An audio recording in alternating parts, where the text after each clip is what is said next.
Syndergaard going at it tonight. Proudly sponsored by On Air Sports Marketing and is powered by the injury attorneys Lerner and Rowe.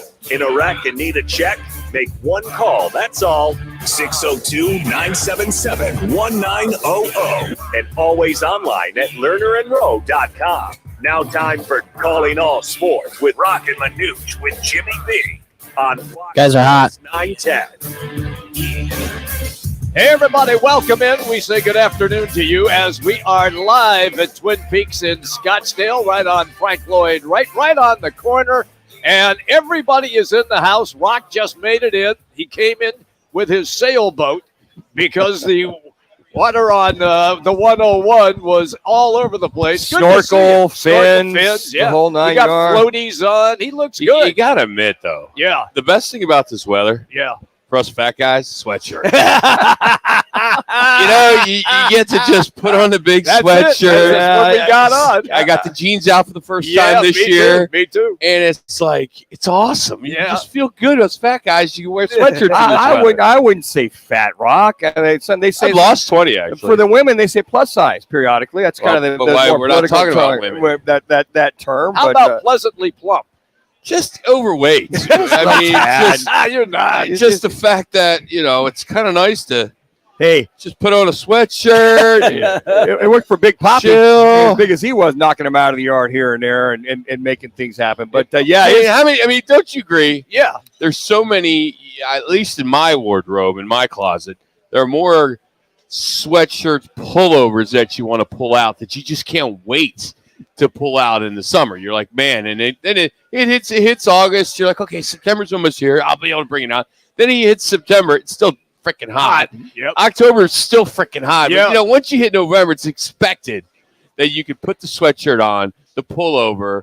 Who cares what you're wearing under it? You don't need to wear you can go play golf. You don't need a collared shirt. Because you got the pullover on. Rock's got the Rock wardrobe going strong over there. I even got a lesson in this morning before the weather Did hit. you really? So Good. Yeah, Yeah. hit the ball good. Getting those was it staying a little chilly out there this morning? No, it was okay this morning. And Yeah, then Jimmy all of plays every day. I mean, you got 9 in today, didn't you? no, but I did hit the gym, so that was always. So what a do you do plus. at the gym, Jimmy? I'm just curious. Be honest, What is your routine? What's my routine? Yeah. I generally do top half on Monday. Top do half of what? Top half of your Upper torso, body. upper body. Yeah, okay. All right, upper body torso. Top half. Okay. Hey, and The then, top half injury, Rock, and like then in hockey, and then right? and then I do the lower half on Tuesday. Your legs, lower body. Yeah, I just alternate. That's what I do. Hey, Big. look, I can still bench press my weight.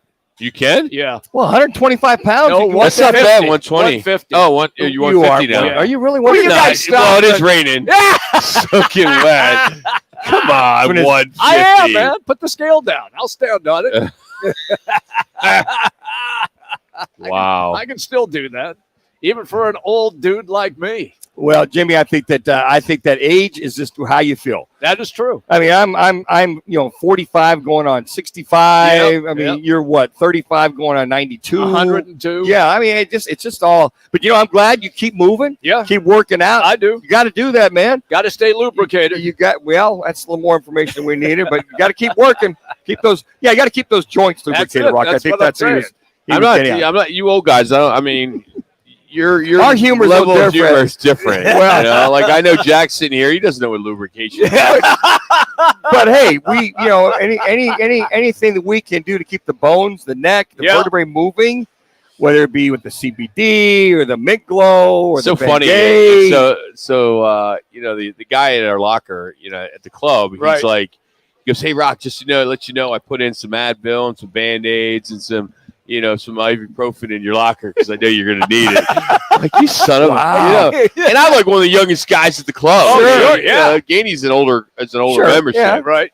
and there's a bunch of older guys in there. They're all awesome. I play with them every Saturday, and I love it. And they kick my ass. That's why I'm getting lessons because it's sad when like I played last week with a guy that was 88. Wow. And he shot at 88. Wow. Shot his aim. And he says he normally shoots mid-80s. I believe it. Because the thing about older guys, Jimmy, You guys don't need to hit it long. No. But you hit it consistent and you hit it straight. Yes. Sure. Whereas guys like me, I want to bomb it. Yeah. You know, I mean, I'm bombing them, Yeah. but don't say it's military golf, right? Yeah. But it's I didn't say a word, That's man. something you would say. I didn't say. I let you finish the story. And then when Jimmy's playing from the forward tees, you're gonna score. Yeah, you do play white tees, Yeah, right? you do. No, honestly, you do play white I tees. play white tees. Yeah. Oh, Well, my dad does too. Yeah. You're same age. Yeah. And it's one of those things where it should play whatever tees. Yeah. If you're playing forward, Sure. who cares? As long as you're having fun out there. The fact that there's people in their 70s and 80s still playing golf, I love it. I hope I'm doing the same. I hope I'm doing the same. I hope I'm moving right down that. Matriculating down the field when I'm in my 70s. I hope you kidding me? I hope you can bench press your weight at that age too. I could do that right now. Way. No, don't do that. Get the shoulder. I don't even know what a fixed. bench press is. I don't go to the gym. We are out here at Twin Peaks, the Twin Peaks Lodge, and you would think that it's Phoenix Open Week because the place is packed. Yep. It's like nobody works this town. It rains. It's like when places start rains, everybody's like, okay, I better just go in. I'll just go to the bar. It's crazy. I mean, it's packed in here. It is in here. But we're here because of Blue Moon and Coors Light, and we're giving away a customized backyard patio grill set. And it's really easy to enter. You don't have to do much. You just got to be able to text Peaks to 55678. That's Peaks to 55678. And then you're all set. And we'll pull that right around Super Bowl time. You can enter every single day, once a day. So check it out. And as always, thanks to Twin Peaks, Blue Moon, and Coors Light. And, of course, they're also the sponsor of the Fan Pick'em. You can get in for tonight's Eagles and Houston Texans game. Yes. And we're going to dive into that real quick as we get into the top stories right now. So why don't we fire that off? Time for the top local and national stories of the hour. Powered by the Sportsbook at CAZ Sports Bar in Casino, Arizona. Bet big on your favorite teams and players in an environment that's as exciting as the game you're watching. There's no better place in the Valley to get in on the action. The Sportsbook at CAZ Sports Bar. Now, guys, what's your top story this hour? Well, tonight marks only the 7th time that a World Series game and an NFL game involving the same two metro areas will occur. And it's been somewhat of a nightmare because the Eagles and Texas game, it's in Houston. Astros and Phillies is game 5. But the challenge is the station in Philadelphia that would normally carry the game tonight for the World Series was also going to be carrying the Eagles game. So that's a big deal in the broadcast world because they're going to have to maneuver some things, right, and yes. they did, and they got it all figured out. But I'm anxious to see what the numbers are. I mean, if you're a Philly guy, a Philly person living there, I mean, Eagles are undefeated. Wouldn't you just go back and forth? You would, I know, but I'd love to see what the numbers are going to be. I mean, it's going to be an all-time viewing night. It's probably like an election night, in Philadelphia. It's that last button. Back and forth. Yes. But I think for Eagles and you fans, have the same thing in Houston, kind of. Yeah. Well, yeah. I don't think people give a what about the Texans there. No, I have a feeling that Houston will be in on the Astros. It's interesting because I remember Game 7, 2001 World Series with the Diamondbacks. Trying to think, I did the post-game show. And I don't think they played the Giants or Jets. I'm pretty sure they did. But I was wanting to know who did they play that game. Fortunately, it was a 2 o'clock kick. Maybe it was a 1 o'clock kick. But I don't think it was the Giants. I'm trying to think of the other 7 games that have happened over the years. But, man, that was the good part about that. Did the post-game show. Went home, grabbed my son Landon. We got there about, I think it was top of the 3rd. Pulled in, paid our $20. No traffic, no nothing. Walked right in. Showed our credentials, went to the pool. Easiest way to get in. There you go. And really hadn't missed anything at that particular time. But that whole era when you see the final game, World 7, final game series, this Game 7, if your team's playing in football, you're watching Game 7. I mean, that's a given. You're going to watch the final game of that final Game 7, which I think this series is going to go now. 2-2. Love to see Philly win, but I got a hunch that team shuts you out, then they shut you out. That was interesting after last night's as the Astros no-hit them, which was a big deal, even a series 2-2. Yep. But the Phillies' response, and Ben, if you can fire this off, Kyle Schwarber on being no-hit, I love his response. I really don't give no, move on tomorrow. It's cool. We'll be in the history books, I guess. I mean, that's why these misfits in Philly. I love it. I don't give a you know what. That was great. And I didn't either. Watching the game, it was frustrating to see that they couldn't get a hit. Mm-hmm. But I'm like, all right, let's move on. Right. 7th inning, I was like, all right, you could tell. Yeah. They're not going anywhere. So let's move on and let's get to game 5. You hit 5 home runs the night before. Correct. Then you get no hit. Yep. All right. I will tell you. I mean, I took the over tonight. I took the Phillies to the over. I got to and you look, and Verlander's 0-6 amazing. in 8 postseason starts. That's amazing. 0-6. Yeah. It's something about the World Series karma. Right. If I was him, I'd be lighting candles all around Philadelphia. 2 minutes. I'd have an exorcist. Syndergaard is on the mound for Philly. Yeah. And did you see earlier in the week when Verlander? I think it was 2 days ago. Verlander was pulling in on the bus. Yeah. And there were a bunch of Philly fans outside. Where the autographs are. Right. Pulling.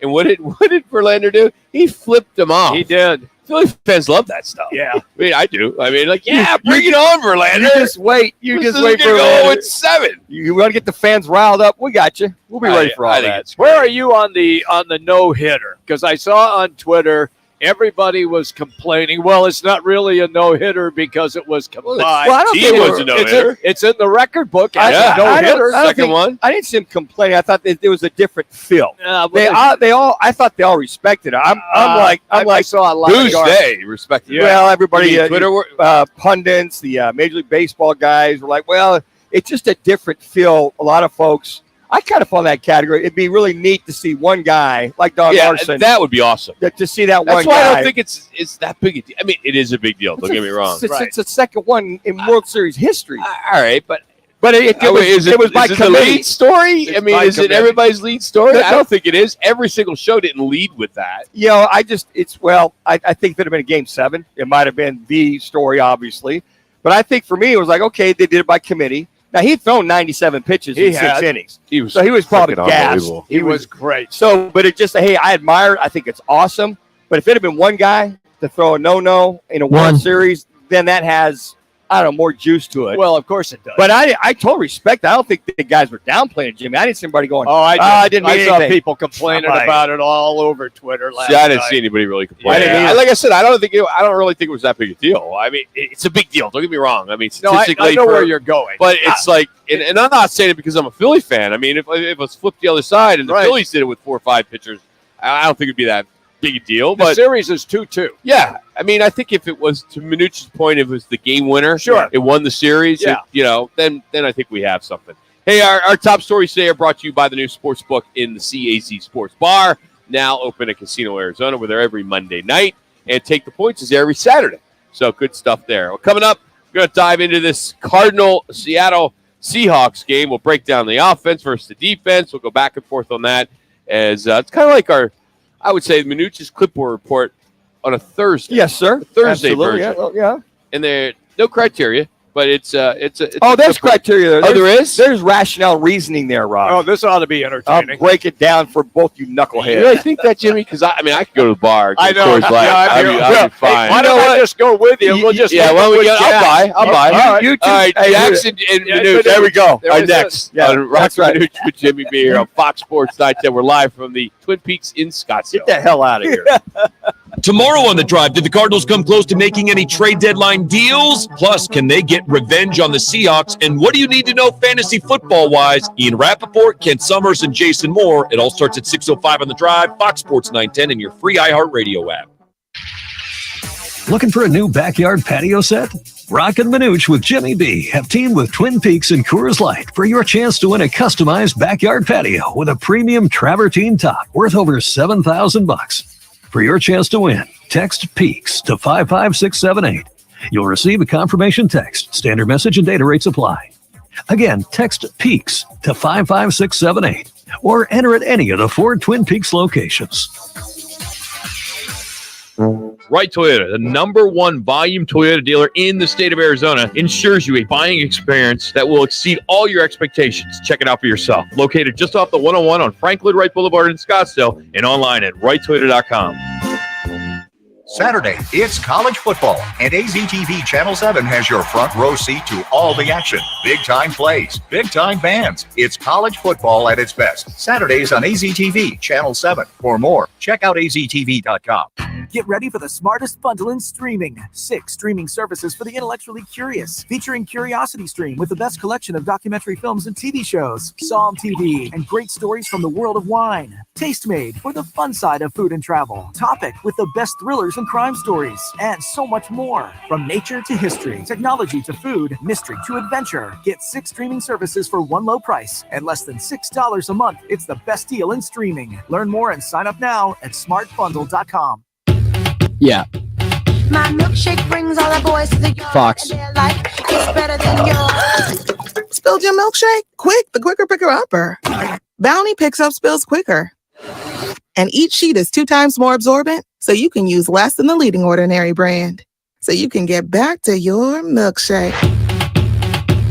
My milkshake brings all the boys to the yard. And they're Gotcha. like, it's better than yours. Bumper, liner, lock it how it.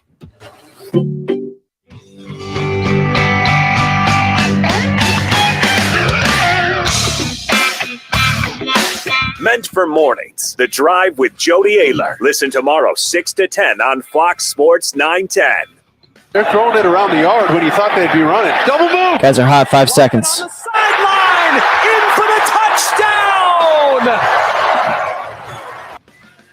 Bet they're selling a bunch of Kenny Parker jerseys there in Seattle.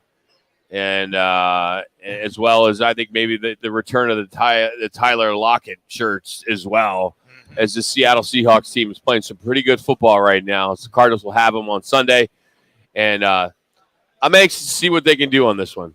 I really am. As I don't know how to read it as a bettor. Like, do you bet it? Do you not bet it?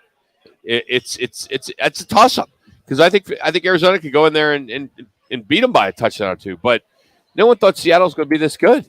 Yeah, 5-3, and you were kind of scratching your head. We had Paul Moyer on, part of the radio team on Wednesday, and he said, "Look, we're just as surprised a lot of folks." And I think the one he also, by the way, ripped Kyler pretty good. He did. He was very critical. Yeah, and I applaud that. I like when a color guy is literally calling out the opponent. And I thought he did a really good job of that yesterday. Yeah, it's interesting, though. He said the rating for Kyler Murray. We don't think and don't. Yeah. He did rip him. He did. It was interesting because, you look at his rating, Kyler Murray's rating of throwing the ball beyond 20 yards was like 27. I heard it, yeah. Where Geno Smith is 127. Yes. Beyond. We got to bring him. I mean, he should do the show with us. I mean, he's a former player that really brings it. Oh, absolutely. He has some really good information. Yeah, he does. Absolutely. I don't hear that when I'm doing the show with you guys. It's just because the way that you got to set him up for that give him softballs? Yeah, give him a few softballs to kind of break that down. So as far as breaking it down, let me give you guys, you two knuckleheads, a little precursor. All right, I gotta go. Let's go to the bar. Let's go to the bar. You guys can go to the bar. Jack, show headset on over there. You look at this Seattle offense versus the Cards defense. We're talking about Geno Smith, probably the greatest surprise, not the greatest, one of the best surprises in the National Football League. One of the best surprises. 73% completion percentage, 13 touchdown passes, only three interceptions on the year. Take care of the ball. And then as far as running guys, he averages over 4.5 yards per carry. So when he runs, he is very effective. But he has been sacked 19 times, averaging close to 3 per game. So when I look at this Cardinals defense, what I feel that they're going to have to do is to kind of muddy his pocket, is pretty much blitz up between the A and the B gaps with the middle backers, get in his face. I call force him off platform. If you're going to get him outside the pocket, force him to run or throw the ball away. But the Cardinals got to do that early and often. They got to do the blitzes and stunts and challenge him. If he burns you early, okay, then maybe you back off just a little bit. That's the one thing when I look at Geno Smith, because the guy's very accurate. He's extremely got great timing, great anticipation. So for a guy who's been playing, almost 10 years now, he's learned a lot. And I think this has always been there with Geno Smith. Now he's just getting his opportunity to show everybody. You talked about Kenny Walker, the third, Rock, 461 yards rushing. Here's a huge key. He's averaging close to 5.5 yards per carry. Got the 5 touchdown passes. 74 yards is his longest. He's a home run hitter, and he's strong. He's the kind of guy that he can move the pile, you get to the outside. As a matter of fact, as I recollect, Byron Murphy, the junior, when he went around the edge for that one touchdown, Murphy was waving at him, was looking to try to bring him down. He went right by him. So what you have to do, if you're this Arizona Cardinals defense, you cannot allow him to get to the outside. You got to keep him, force him back to the inside. Or if you're going to force him to the outside, you got to string him to the 12th man, which is literally the sideline. We like to call the sideline, so he doesn't get those home run shots from the particular standpoint that this Cardinals team is going to do. So those are the things there when I look at with Geno and with Kenny Parker the third. Now, with DK Metcalf and that fine K-State alumnus, Tyler Lockett, and Marquise Goodwin, they average over 10 yards a catch. So they're not dinking and dunking. They're throwing the ball down the field. But only 8 touchdown catches between the 3 of them. Now, Disley, fine tight end, he has 3 touchdowns, but he also averages about 10 yards per catch. So the Cardinals secondary, they've got to keep this receiving core in front of them. They can't allow them to get down the field. And with the big body like Metcalf and Disley, they're going to utilize them in the red zone. They totally are. They're going to use their big bodies like basketball. They're going to pretty much wall off whoever the defender is. And if they're going to throw it into the end zone, they're going to put the ball high and away for those 2 big bodies to basically, take advantage of it. And you know what, guys? They're scoring points. Scored a lot of points, but they're scoring points. They're very effective in the red zone and moving the ball, but they're taking care of it. And where they're vulnerable is you got to put pressure on Geno. Those are some of the things I look at from that standpoint. Seattle's defense versus the Cards offense. Okay. It's a new. You used to run the 4-3 front forever, right? Yeah, I thought that was interesting. Paul talked about that yesterday, and I did not know that it's for as long as they ran that under Pete Carroll. And then all of a sudden you make a move and make it. That's a big change for a coach, right? Because coaches typically are known for the way that they have they set up their offenses and their defense. That's just kind of the way it is. But what you have is you have better linebackers, quicker linebackers, and maybe not quite the defensive front they used to have with the 4-man front. So you look at this 3-4 defense. In the last 3 games, guys, only allowed 15.5 points. It's amazing. And that started with the Cardinals game 4 weeks ago. They only gave up 9. So you look at this. So the Cardinals offense has got to be very patient as far as moving the ball with this team. Now, here's what's interesting. This is what I do. Both weak side linebackers, Taylor, who's the outside linebacker, and Brooks, who's the weak inside backer, they're both questionable for this game. So my knowing that as a play caller, if they play, I would run at them very early to see how healthy they are or they're not. You can usually tell by the guy how they move, how they read, how they react. Who's going to run it?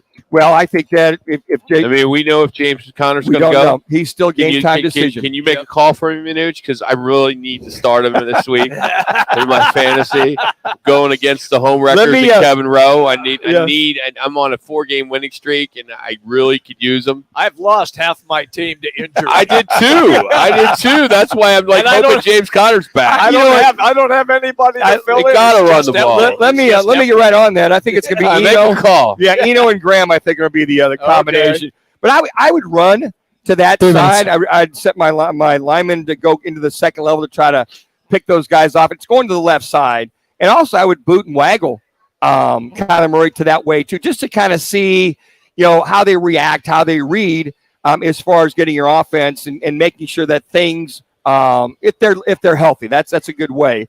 And then also, you look at some of the things Pete Carroll loves to bring the heat early on. I mean, he loves to bring the backers, the blitzes, and he's going to continue to do it unless you burn him. And this is where D-Hop and Robbie Anderson and Rondale Moore have got to break free. I don't care if you're hot, if it's a seam row, whatever. You got to burn him. You got to show, okay, we're not afraid of you blitzing and stunning, because if you don't, you continue to force Kyler out of the middle of the field and force him to the outside, they're winning.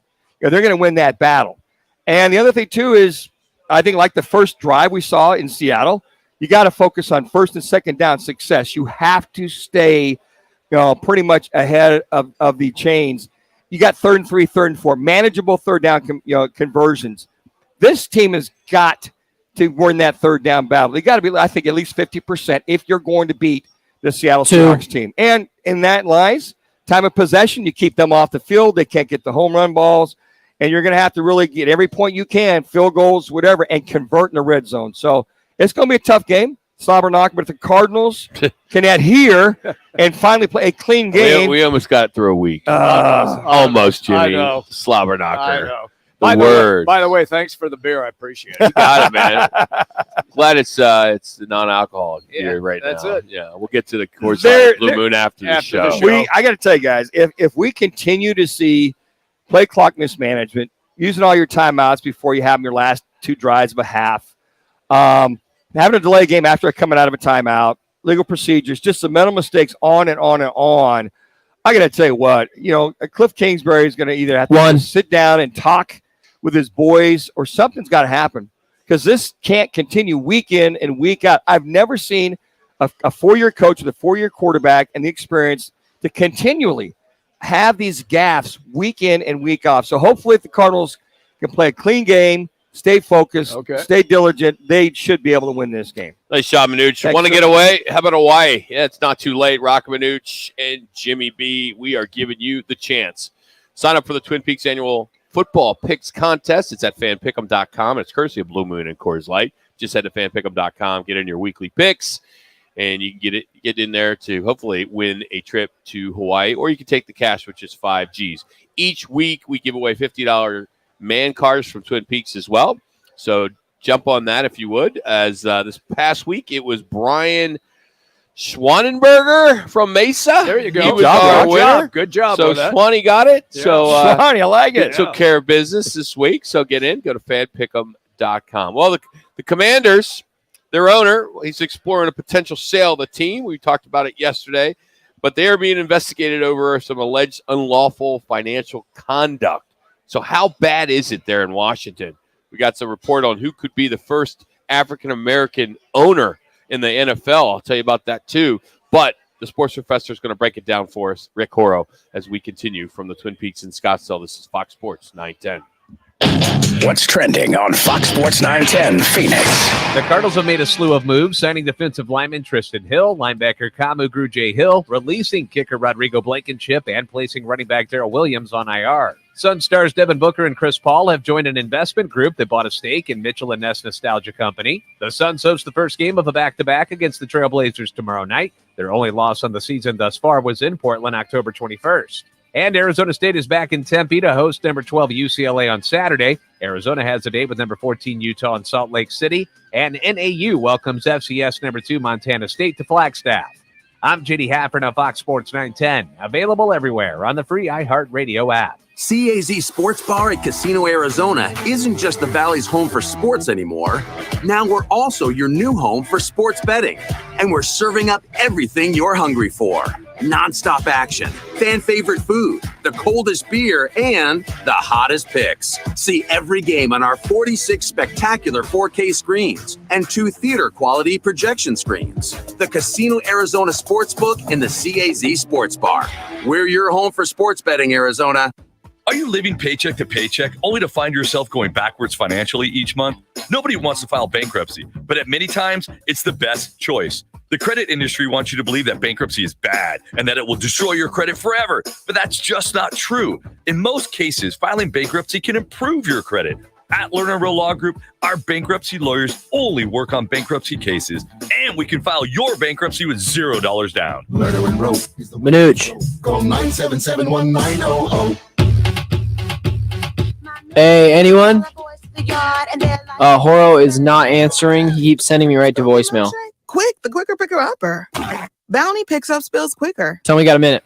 And each sheet is 2 times more absorbent, so you can use less than the leading ordinary brand.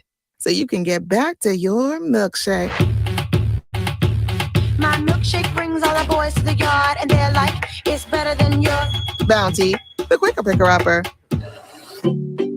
In Arizona, it's hot. And when we get home and flip on the AC, we expect it to come on. Arizona relies on a stable, reliable power grid that supplies energy for every home and small business at a rate that we all can afford. Hi, I'm Kevin Thompson. And I'm Nick Myers. Together, we're running to serve. All right, I'm taking it as open. Commission. We're fighting to ensure every Arizonan has access to affordable and reliable energy. If you're ready to secure Arizona's energy future, keep cool and vote for both Nick Myers and Kevin Thompson on November 8th. Paid for and authorized by Nick Myers for Corporation Commissioner and Thompson for Port Council. Chris Cuomo is back with a new show on a new network. Catch Cuomo weeknights on News Nation at 5 and 8 p.m. To find News Nation on your television provider, go to newsnationnow.com/join us.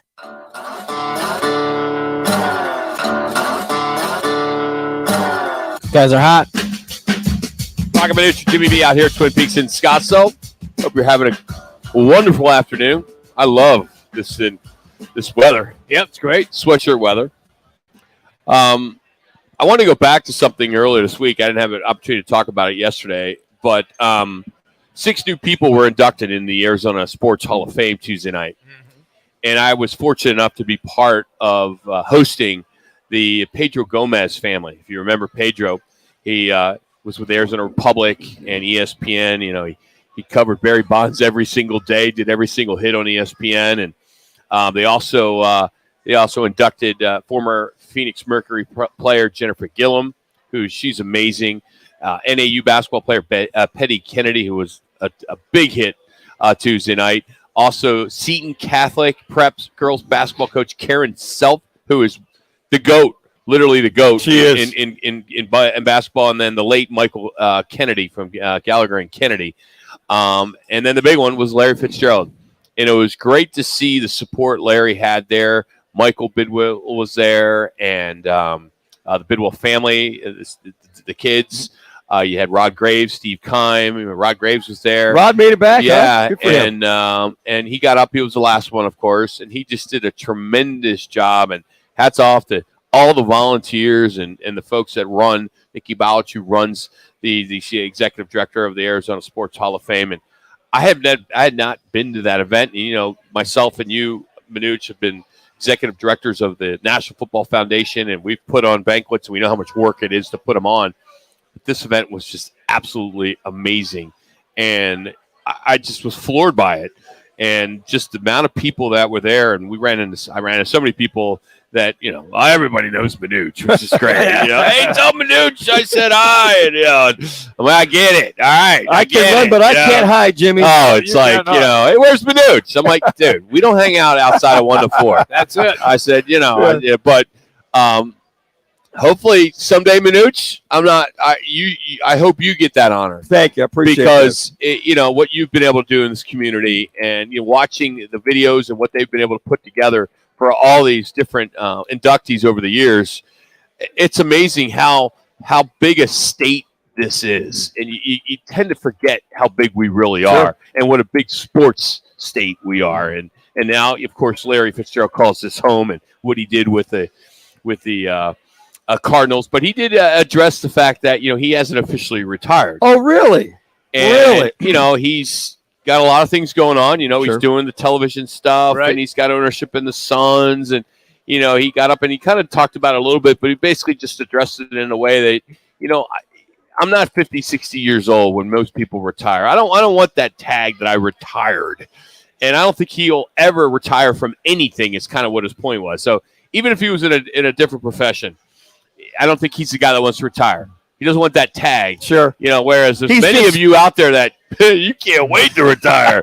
You can't wait to just sit back and maybe start another chapter. Jimmy, I tell Rock I'm never retiring, so deal with that, it. Yeah. You just deal with it. But what a great job they do. And Manuch, I know you're pretty familiar with that Arizona Sports Hall of Fame, but that was it was a really loaded class, and I got to give him credit. And, you know, how tough it was, you know, for the Pedro Gomez family was there. And, you know, they have one son, Rio, is a double-A pitcher in the Boston Red Sox organization, an up-and-comer. And it's tough. You know, he passed away, if you recall, just about a year and a half ago on Super Bowl Sunday. Yes. And he was someone who dominated sports as a broadcaster. And it was really cool to see what they did as they brought it all together with the videos and things like that. And it was very heartfelt. And I want to applaud the folks that put this together. And I was really you think about the Pedro Gomez story. The story was him covering, as you mentioned, Rock, the whole Barry Bonds home run chase and dealing with Barry and how he dealt with Barry. But I thought he was very gracious. You know, whether Barry was good, bad, or indifferent to him, he just did his job. Mm-hmm. And I got to tell you what, it was very interesting to turn on ESPN and get the Pedro Gomez story for that day or that game. And as they got closer to the home run title, it started to amp up. And I got to tell you, Pedro never flinched. He was always professional. And, I don't know if he ever wrote a book on that year or not, but just what a great guy he was. We get him on the show periodically. Always fun to have on the show. And to kind of pull the curtain back and talk about what it was like to follow Barry Bonds during that home run chase and to get it and to deal with all the thing that was interesting when they'd go to all the opposing teams. He would talk about, behind closed curtains, what he was dealing with all that going on. We were talking about the business side of sports. We were supposed to connect with Rick Horo, but with the rain, the lines aren't working. So we'll probably have a connection. Our hamsters aren't. They don't like the rain. No. They hibernate. So Daniel Snyder is looking to sell the Washington Commanders, as he has hired a company to look at potential transactions.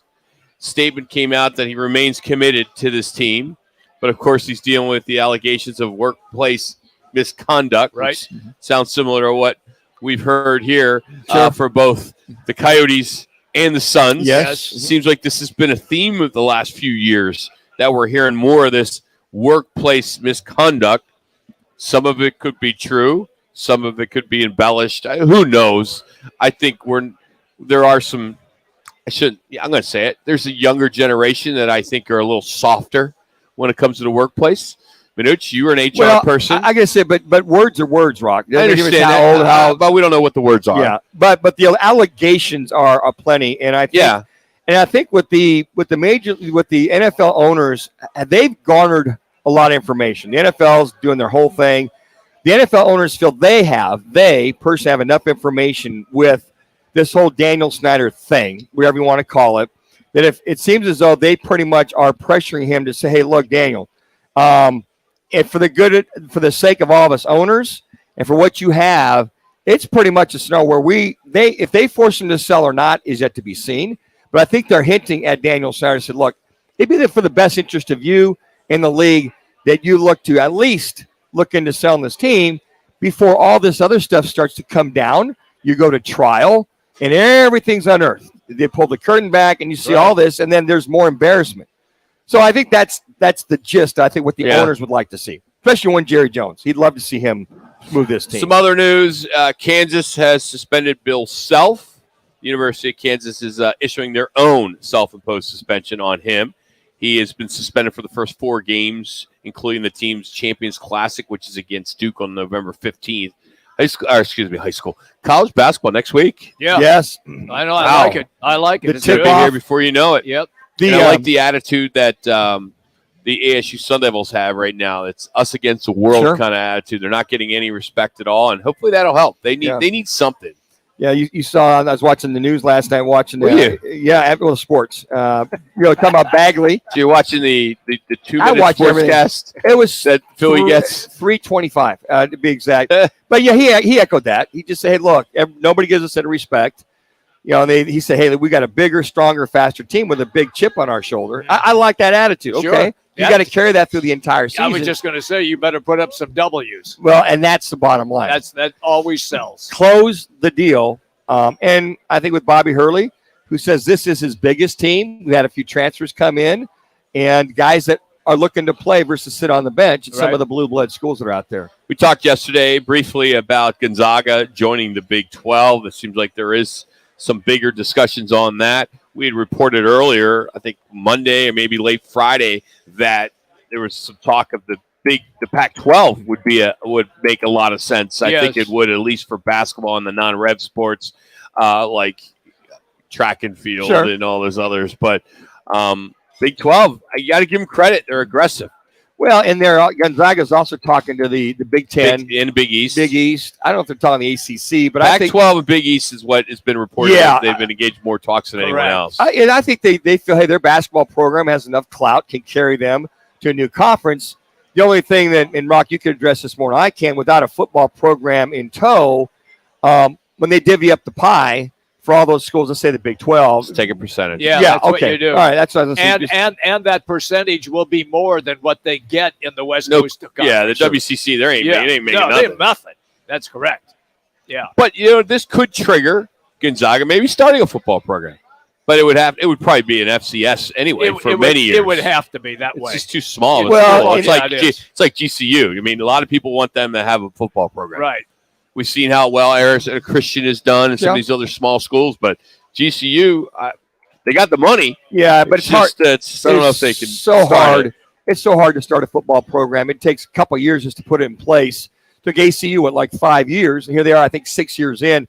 But the one thing I think when you see this, or the Pac-12 schools looking to move on, maybe ASU, U of A, Colorado, Utah, sees how aggressive, what we hear, that Gonzaga is in reference to going after that, for them to get their ADs to see this brand new contract that the Big 12 has now. They've got it. To get this and kind of start knocking on that door more and more and more when the Pac-12 has nothing at this point in time. So if you're going to get 50 to 75 million a year, man, I'd be calling the commish about every other day. Where you at? Can we come out and meet again? Sure.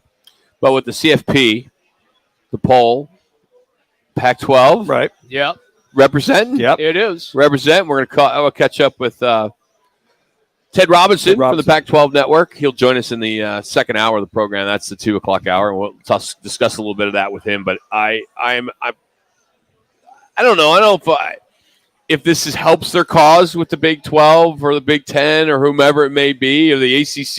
Man. I think it helps them immensely. Hey, you're legit. You got 5 teams in the top 25 of the CFP. Okay, you got two aren't. Two are in the really part of it anymore. Well, I know, but they'll be moving on. But what I'm saying, the remainders, Oregon, Oregon will be there.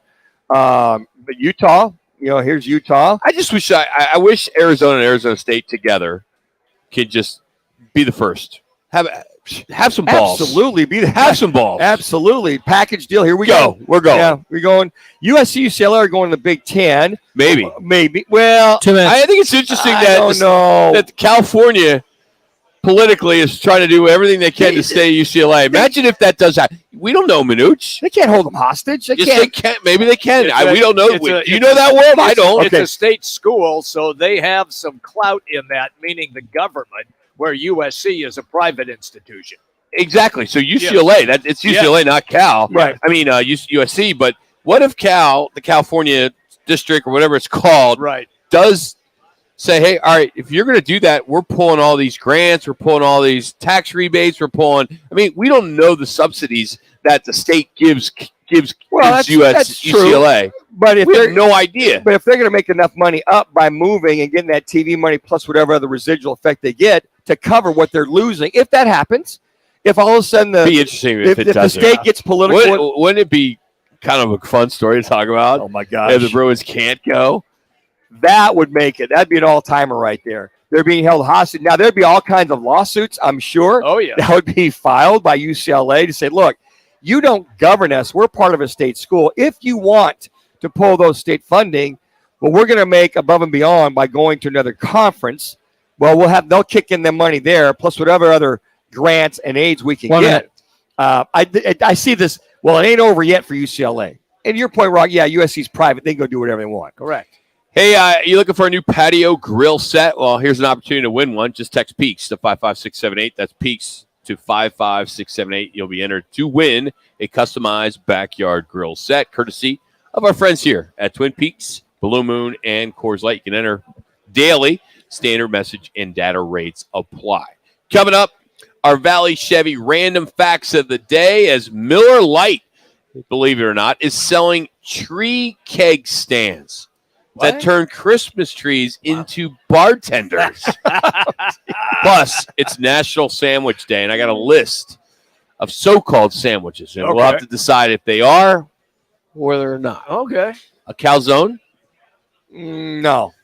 No, I don't think it's a sandwich. Oh, really? It's a meal. Well, we're going to a meal? What? Go to break, Ben. He's going to say something he's going to regret. No, go ahead. Go to break. Just play it. Go. Play. This is The Herd. Attention listeners. With Colin Cowherd. LeBron's not. Hey, Rock. He doesn't like conflict. He'll say nice things about Brock. people. He'll rush to his eyes.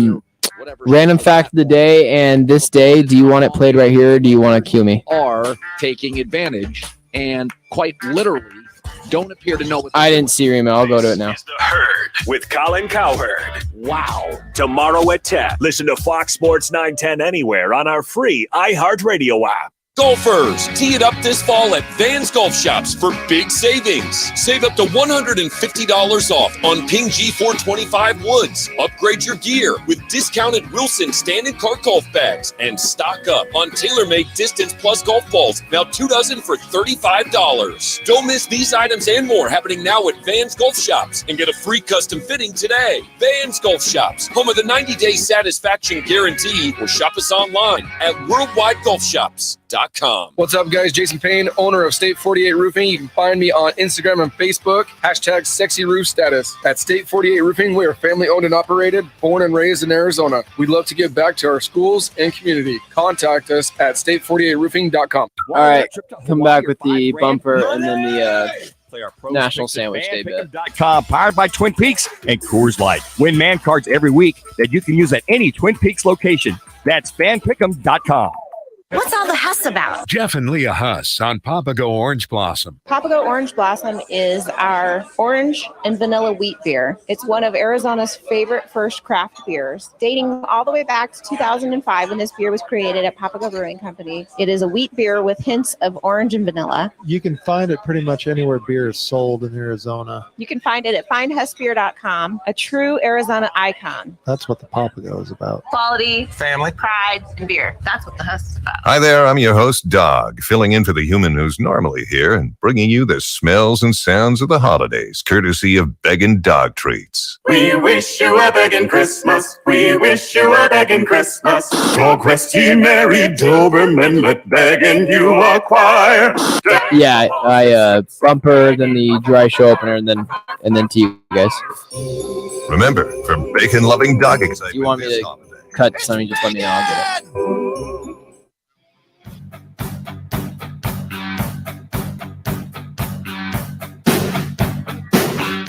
So why do you look so happy? We're talking. Yeah, all the Who wants a sandwich? all the Philly sound bites at the top. I eat that sandwich. You stole my sandwich? Is that what you did?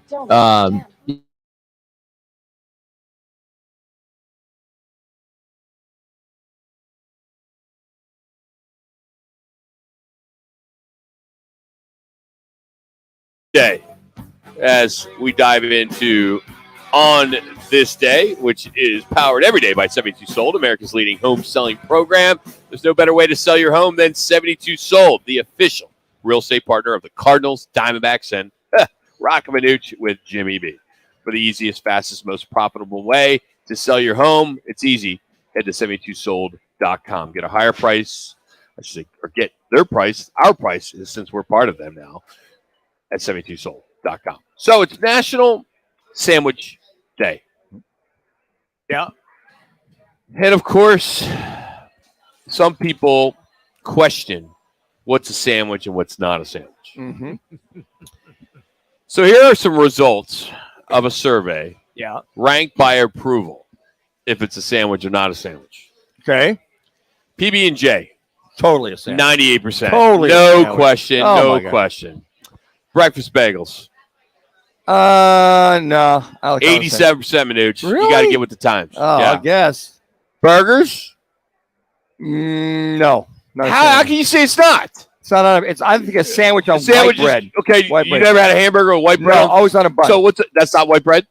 Yeah, it's a bun though. It's not. But it's white bread. It's not sliced. Jimmy, bread.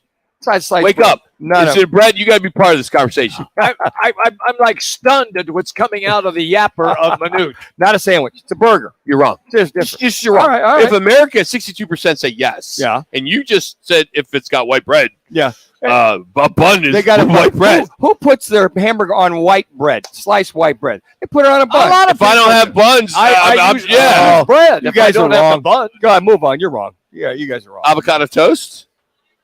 Yes. No. See, no. No. Yeah. No, not avocado toast. Eggs No. Benedict. Like an open face sandwich. Yeah, it is. No. 27%. Yeah, no. Now this one's a classic. Classic question. Hot dog. No. Not a sandwich. No way. It says white bread? No, it's on a bun again. It's a Yeah, hot but dog. let me ask you this. Define a bun.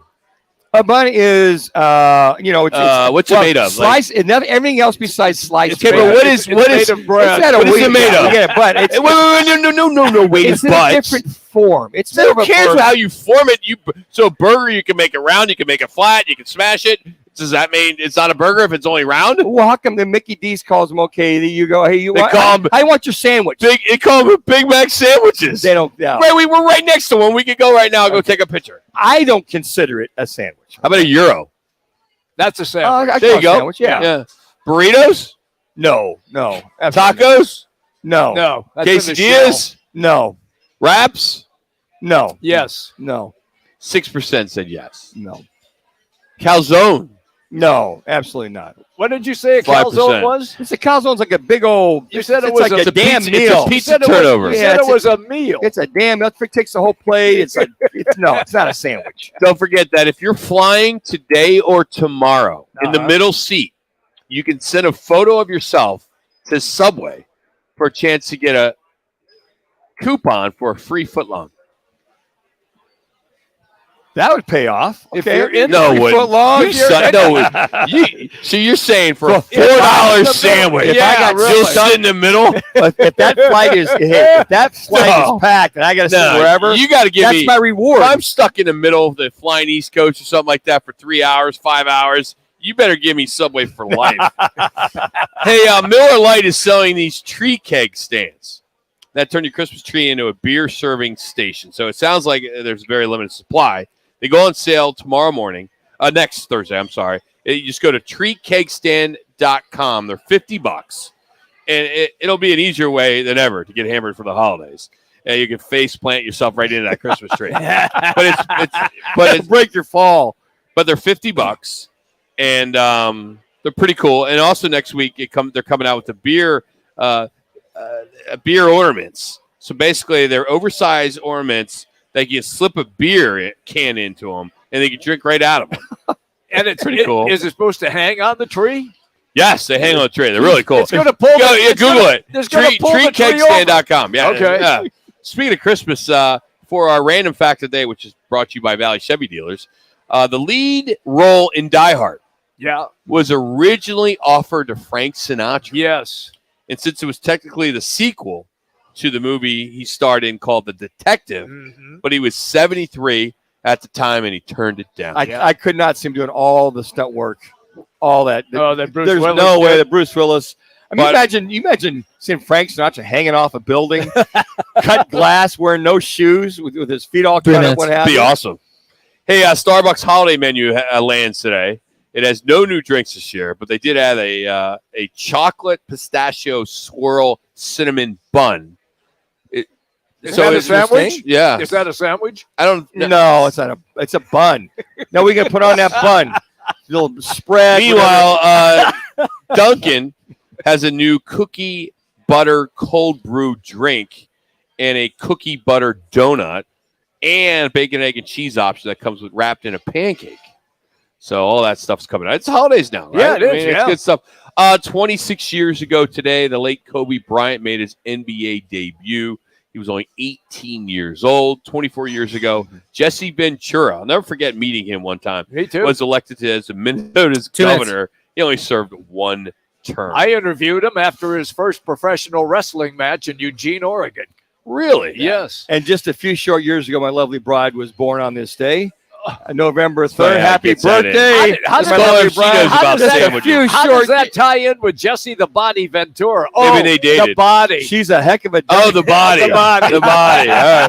We're not touching that, literally. Hey, our random facts of the day are brought to you by the Valley Chevy Dealers. Your Valley Chevy dealer serving the Valley for over 80 years. That's right, 80 years. Head to valleychevy.com for a location near you. Hour number 2, you'll have another chance to win a Twin Peaks man card, as we will have one of the young ladies here compete with some picks. We will also take a look at this week's college football slate. We'll talk specifically Pac-12 with Ted Robinson 1 minute. from the network, as we are coming to you live from Twin Peaks in Scottsdale, getting you ready for the Eagles, Texans, and World Series Game 5. Thanks to our friends at Blue Moon and Coors Light. It's Rock. It's Manuch. Jimmy B, it's Jax. We got Ben back at the iHeartRadio studios, and it is raining, and it's beautiful. We love the rain. Yep. Just get to wear sweatshirts. Get to wear sweatshirts. Cover up that. What's the over-under how many sweatshirts you have, Rock? 25? 30. Oh, over 25. Over Oh, 25. really? Wow. Oh, my gosh. Pullovers? Yeah, definitely. No, man, So would you wear all 25 in a year or in this, winter, springtime? Because a lot of them don't kind of fit like they used to. Okay, all right. So you go from an extra large to a double X, they shrink, right? That's your motivation, right? It is. There you go. You're going good. It's Roc and Manuch, Jimmy B out here at Twin Peaks Scottsdale. We'll come right back with hour number 2. Happy birthday, sweetie. Oh, boy.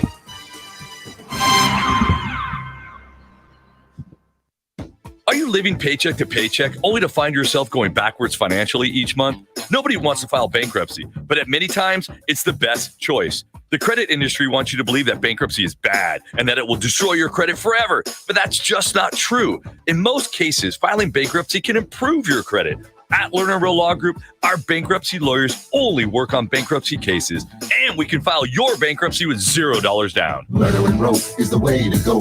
Call 977-1900. Golfers, tee it up this fall at Vans Golf Shops for big savings. Save up to $150 off on Ping G425 Woods. Upgrade your gear with discounted Wilson stand and cart golf bags. And stock up on TaylorMade Distance Plus golf balls. Now 2 dozen for $35. Don't miss these items and more happening now at Vans Golf Shops and get a free custom fitting today. Vans Golf Shops, home of the 90-day satisfaction guarantee, or shop us online at worldwidegolfshops.com. Come and get it.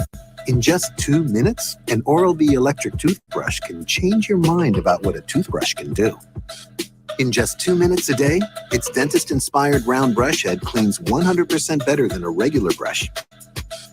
And in less time than the average commercial break, you can get that purifying, clean feeling like you just left the dentist. Not bad for just a couple of minutes. Oral-B. Brush like a pro. Come and get it. Hey, Nissan, how do you get to the top? Calculating. Proceed to 1959. Take a hard left in East Africa at the 71 Safari Rally. Veer right for 19 off-road championships in the Baja Desert. Proceed towards Moab. Take the trail to Hell's Revenge. Include steep incline. Continue for the next 1,000,000 miles. Where to first again? 60 years, millions of miles, and the capability to take you anywhere. This is the new Nissan. Wireless headphones. That'll be $200. I'll use my Capital One Quicksilver card. Now that's a hit. You used the Capital One Quicksilver card, which makes you the hero of every purchase.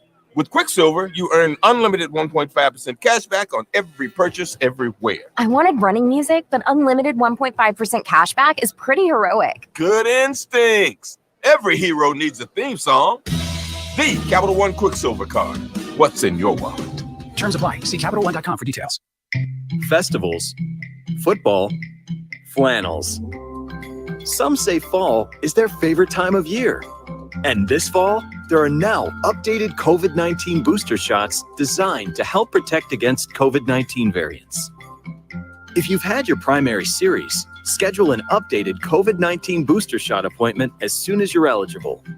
And don't forget to enjoy the foliage. Sponsored by Pfizer and BioNTech. Broadcasting from the Superbook.com studio. Superbook Sports, now live.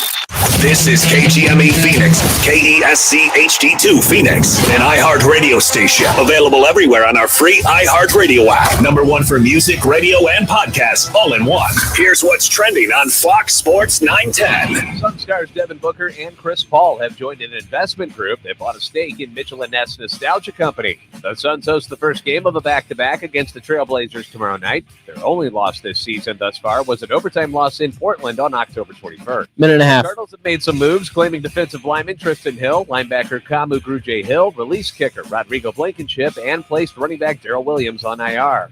Arizona State is back in Tempe to host number 12 UCLA on Saturday. Did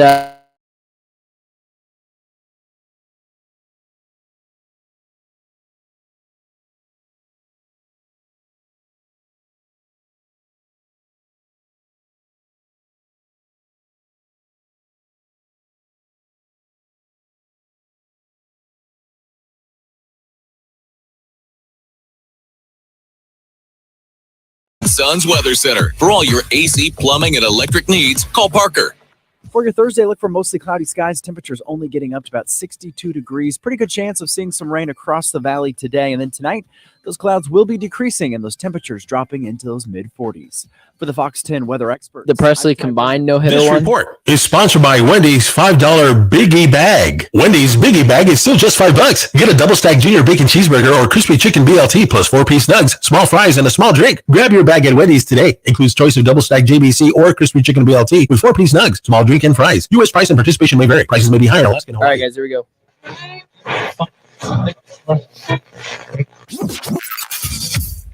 Calling all sports with Roc and Manuch with Jimmy B. Proudly sponsored by On Air Sports Marketing and is powered by the injury attorneys Lerner and Rowe. In a wreck and need a check? Make one call, that's all. 602-977-1900 and always online at lernerandrowe.com. Now time for Calling All Sports with Roc and Manuch with Jimmy B. On Guys are hot. Sports 910.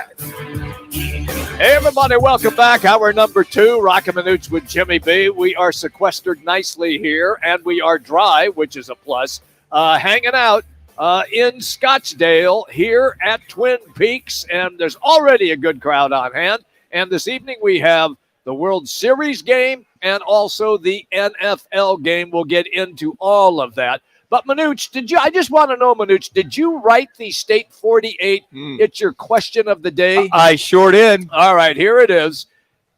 For a free quote, repair, or installation, head to state48roofing.com. Follow them on social media by searching hashtag sexy roof status. And here is Manuch's glorious work. Should the next 3 NFC West Conference games determine the fate of head coach Cliff Kingsbury? Once again, should the next 3 games determine Cliff Kingsbury's fate? Number 1, yes. Number 2, no. 3, finish the season, win or lose. You got a feeling on that? I like the question. I got to tell you what, I think, folks, the frustration I feel boiled over watching the debacle that was the second half last week. Yes.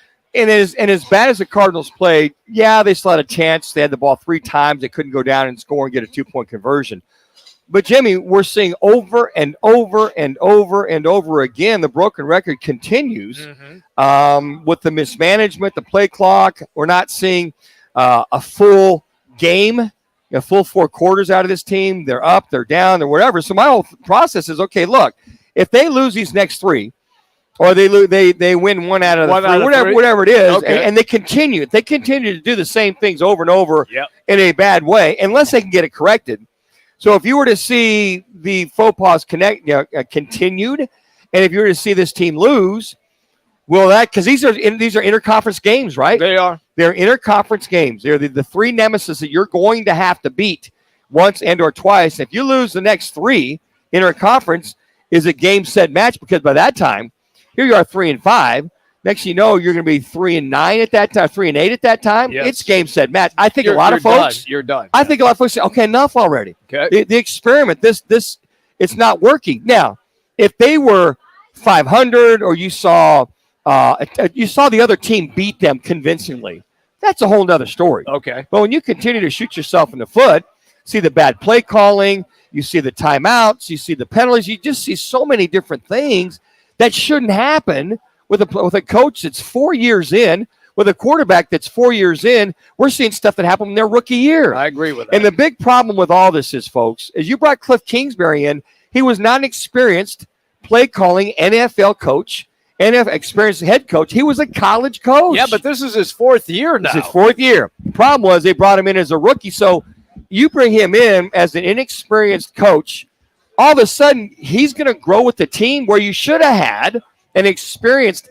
NFL coach or NFL assistant coach that knows how to get it done, not a guy that's got to figure out how to get it done. You follow my logic there? I follow you. That's why this whole thing is, if this thing goes south, this is a debacle. Yeah. It's totally on Steve Keim. And if it seals the fate of Cliff Kingsbury, and they go south, continue to go south, and Cliff's out the door, why would Steve Keim, who's got his fingerprints all over this, not be on the same train out of town as well. Does Michael Bidwell then have Sean Payton on speed dial? Oh, he'd absolutely. Okay. Yeah, you'd want an experienced guy that knows how to do it, knows how to get it done.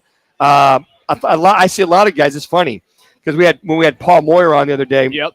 Part of the Seattle radio broadcast. This is twice now. He's like, look, in National Football, you can't win with gimmicks. You just can't. Now, once in a while, you get a couple gimmicks, yeah. double reverse pass, throw it behind your back, whatever it is. But you've got to at least get the ball down the field, establish a running game. There's just too much hocus pocus. See me now, see me later, smoke and mirrors that eventually will catch up to you. So I think Cliff knows that. Cliff's got to go, hey, look, the pressure's on. I got to produce wins. Yes. I don't care if I throw for 395 yards or my quarterback's jitterbugging all over the field. It might look sexy, it might look cute, but are you winning games? And if you're winning games, you've got to flip the script and get back to a more consistent manner of winning games in a way that looks like you're growing and you've got a chance year in and year out to make the playoffs. So that's why I just kind of throw it out there for the fans. I like the question, and that's you can just go to Roc and Manuch Twitter and cast your vote. We'll come back to it a little later in the show. All right, let's go, Ben. Time for the top local and national stories of the hour. Powered by the Sportsbook at CAC Sports Bar in Casino, Arizona. Bet big on your favorite teams and players in an environment that's as exciting as the game you're watching. There's no better place in the Valley to get in on the action. The Sportsbook at CAC Sports Bar. Now, guys, what's your top story this hour? Well, we got another World Series game tonight, and it is back in Houston as the Astros and the Phillies will get together. And at the same time, in Houston tonight, there's the NFL game. Ironically, it is Philadelphia against the Houston Texans. Manuch, last night's combined no-hitter, it was historic, but yet people are still kind of blowing it off a little bit just because it wasn't done by a single pitcher. Yeah, and I could see that. I could see where a lot of folks say, hey, a different feel, different vibe. It's still a no-hitter. I mean, when you break it down, it was no-hitter by committee. Yeah. Javier, who came in there, he had 2 walks. He had the 9 Ks, and basically 97 pitches, 63 were strikes. Out of those 97, 70 were fastballs. And he was clocking 98, 99. I think he hit 100 miles an hour a couple of times. And you saw that. But, by committee, okay, it's still a no-hitter. It's just interesting. One team hits 5 home runs on you, then you no-hit them. No-hit them. So one team gets a shutout, then they get a shutout on you. So, I don't know, maybe the dam breaks tonight. You might see a 12-10 game or something like that. All right, Presley was the guy who completed the no-hitter. Here is his thoughts after the game. Real Muto. Bouncing ball to third. Picked by Bregman. Third crossing time. The Astros have a World Series no-hitter.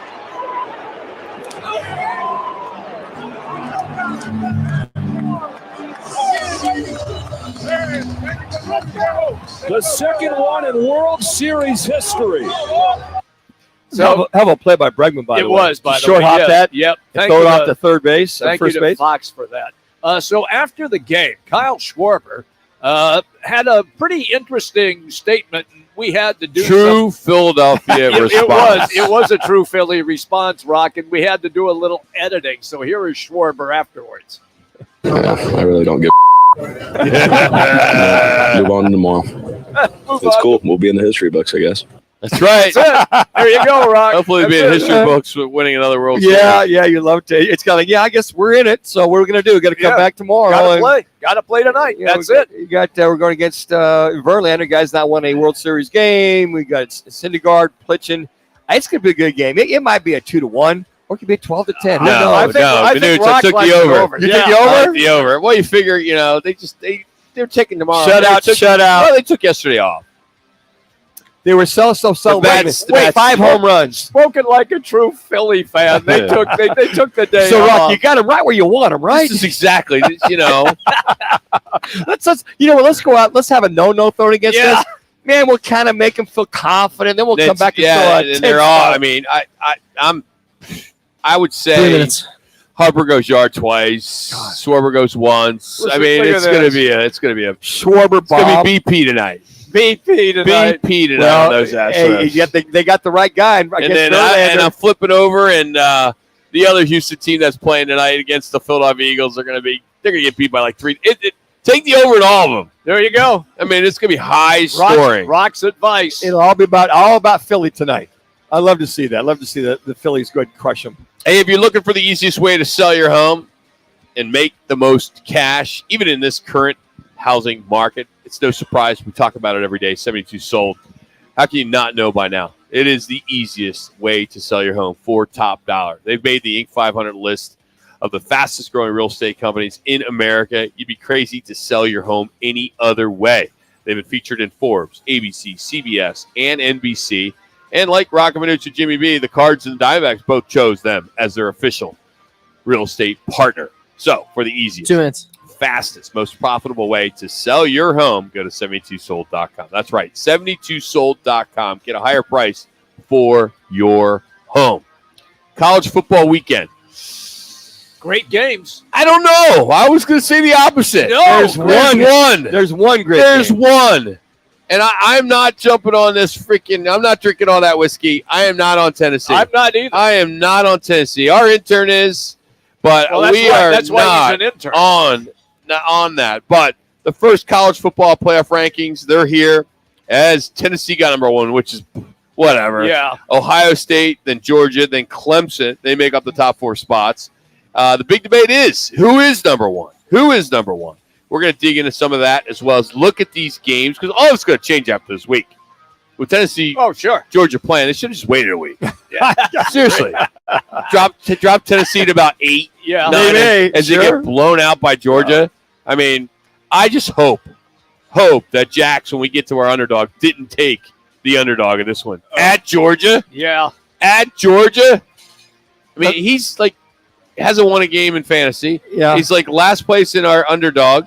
I mean, he's got no shot. Fan Pick'em, he's 0. also like last place. Oh, he's last in Fan yeah, Pick'em? Yeah, he's way down at the bottom, too. Your boy here, though, is Montana right at kids. the top. Who's that? Your boy right here. Right at Who's the my top. boy? Your boy. Manuch? Me. Yeah. Oh, Jimmy, but you're not my boy yet. Oh, I'm trying. I'm trying. Then you need to do the show in 18 years with me now. That's Oh, well, right. that's Manuch, not happening. Manuch is my Or I've done radio at least 24 years I with can't him. do that either. TV, yes. Radio, Until no. you go through a drive-through and do an actual interview with him, then you'll know he'll be your boy. When he's at McDonald's getting a sandwich. Hamburger. Yeah, a sandwich. I don't consider a sandwich. We'll dive in a lot more next. We're at the Twin Peaks in Scottsdale. It's Roc and Manuch with Jimmy B. Fox Sports 910. 6-time Pro Bowl quarterback Donovan McNabb joins Jody Ayler every week on The Drive to talk the biggest stories from the NFL. Tuesday at 8:33 on Fox Sports 910. Brought to you by DraftKings Sportsbook, an official sports betting partner of the NFL. Hey, it's Jimmy B, and I'm sure by now you know that 72 Sold is the fastest and easiest way to sell your home for top dollar. Now, they've been featured in Forbes, ABC, CBS, and NBC, and made the Incorporated 500 list of fastest growing real estate companies in America. Check it out for yourself. Go to 72sold.com to get a higher price for your home. 72 Sold, the official real estate partner of the Cardinals and Diamondbacks, and now Roc and Manuch with Jimmy B. The right price, the right selection. It's all now at Wright Toyota in Scottsdale. Stop by today and see why Wright Toyota continues to be Arizona's top Toyota dealership, located just off the 101 on Frank Lloyd Wright Boulevard and online at wrighttoyota.com. Saturday, it's college football, and AZTV Channel 7 has your front row seat to all the action. Big-time plays, big-time bands. It's college football at its best. Saturdays on AZTV Channel 7. For more, check out aztv.com. In Arizona, it's hot. And when we get home and flip on the AC, we expect it to come on. Arizona relies on a stable, reliable power grid that supplies energy for every home and small business at a rate that we all can afford. Hi, I'm Kevin Thompson. And I'm Nick Myers. Together, we're running to serve you on the Arizona Corporation Commission. We're fighting to ensure every Arizonan has access to affordable and reliable energy. If you're ready to secure Arizona's energy future, keep cool and vote for both Nick Myers and Kevin Thompson on November 8th. Paid for and authorized by Nick Myers for Corporation Commissioner and Thompson for Corp Counsel. Open wide. Let me see that smile. There's a back-to-school braces boom at Doc Kelly's office. Can you hold on for a sec? Can someone bring me more brackets? She needs to realign her staffing plan with more registered dental assistants. Can you reorder the rubber bands in red? Indeed can help her hire great people fast. I need Indeed. Indeed you do. We instantly connect you with quality candidates whose resumes on Indeed match your job description. Visit Indeed.com/credit and get $75 towards your first sponsored job. Terms and conditions apply. The Drive with Jody Ayler, now in mornings. Tomorrow from 6 to 10 on Fox Sports 910. Yeah, obviously those guys are hugely involved in everything that they're doing. They do a good job in the run game, but then the play action pass, the boots, the movements, the shots, using them on reverses, all of those things. Eye discipline is extremely important inside of your defense. First, second. Guys are hot, 5 seconds. And, it's a huge test for us. Their athleticism creates a lot of explosives for them. Coach Heupel, Tennessee, talking about the tight ends at Georgia. They've been dominating as Tennessee and Georgia will go at it this weekend, one of the marquee games of the slate. So on Tuesday night, the first CFP poll came out. Tennessee, Ohio State, Georgia, Clemson. Then the five was Michigan, Alabama, TCU, Oregon, Southern Cal, LSU rounding out the top 10. It's amazing how earlier this year everybody said, "Oh, LSU, they're done. They're done." Well, they looked pretty bad the first couple games. But they've kind of redeemed themselves.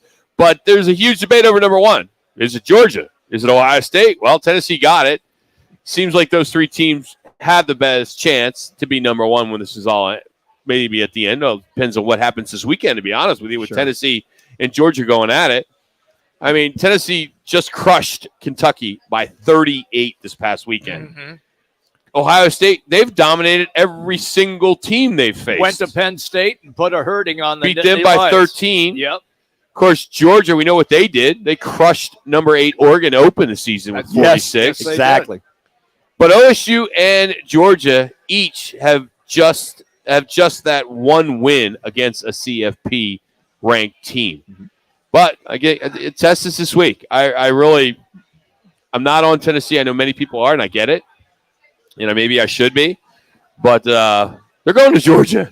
Yes, that's going to Georgia, and if it was in Tennessee, I would think it'd be maybe a different game. Yeah, and I think that with that big victory over Alabama, I mean, with the tipped field goal at the very end, that's the only that's carrying them to number one. Georgia, I mean, they've just been blowing everybody out, blowing the doors off. Ohio State, I can see.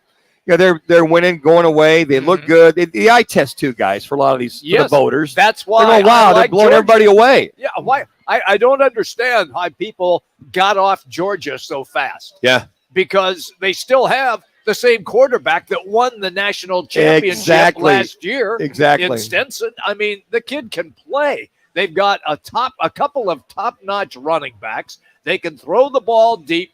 They can beat you with a ground game, and their defense is solid, absolutely solid. So I'm with you, Rock. I'm not seeing the Tennessee thing. And I mean, Tennessee, no question. They're good. They're right a good there. Team. They are. I just think they're not going to be in a CFP because they're going to lose. They're going to lose. Well, they have conference championships coming up as well, too. So there could be one team. There could be one team that goes with one loss out of the SEC goes to the playoffs. That's fair. Right now, there's 6 FBS unbeaten teams. Right. Tennessee, Ohio State, Georgia, Clemson, Michigan, TCU. We all know Ohio State, Michigan. That's going to be a big one, so that'll cancel that one out. I think Clemson will go undefeated for the rest of the year. However, they got Notre Dame. Yeah, Notre Dame this week, who beat Syracuse at Syracuse last week. I'm not on Syracuse. That's a broadcasting school. I mean, this is the 9th year of the college football playoff, and through the 8 completed years, 32 teams have made the semifinals. 20 of them have had one loss. 20 of them have had one loss, while 12 entered undefeated. So, to your point, Manuch, the one-loss teams we could see. But could we see a 2-loss semifinal? Could we ever see that? I don't think that will take place until because what if the expanded playoffs? The expanded playoffs. Until the expanded playoffs. Yes. Then now, I can see a two-loss team getting I'm in. like you, Jimmy. I can't see a 2. I mean, you look at Bama at it's amazing LSU's got 2 losses in their top 10. I know they are. And that, I was shocked at that. I was too.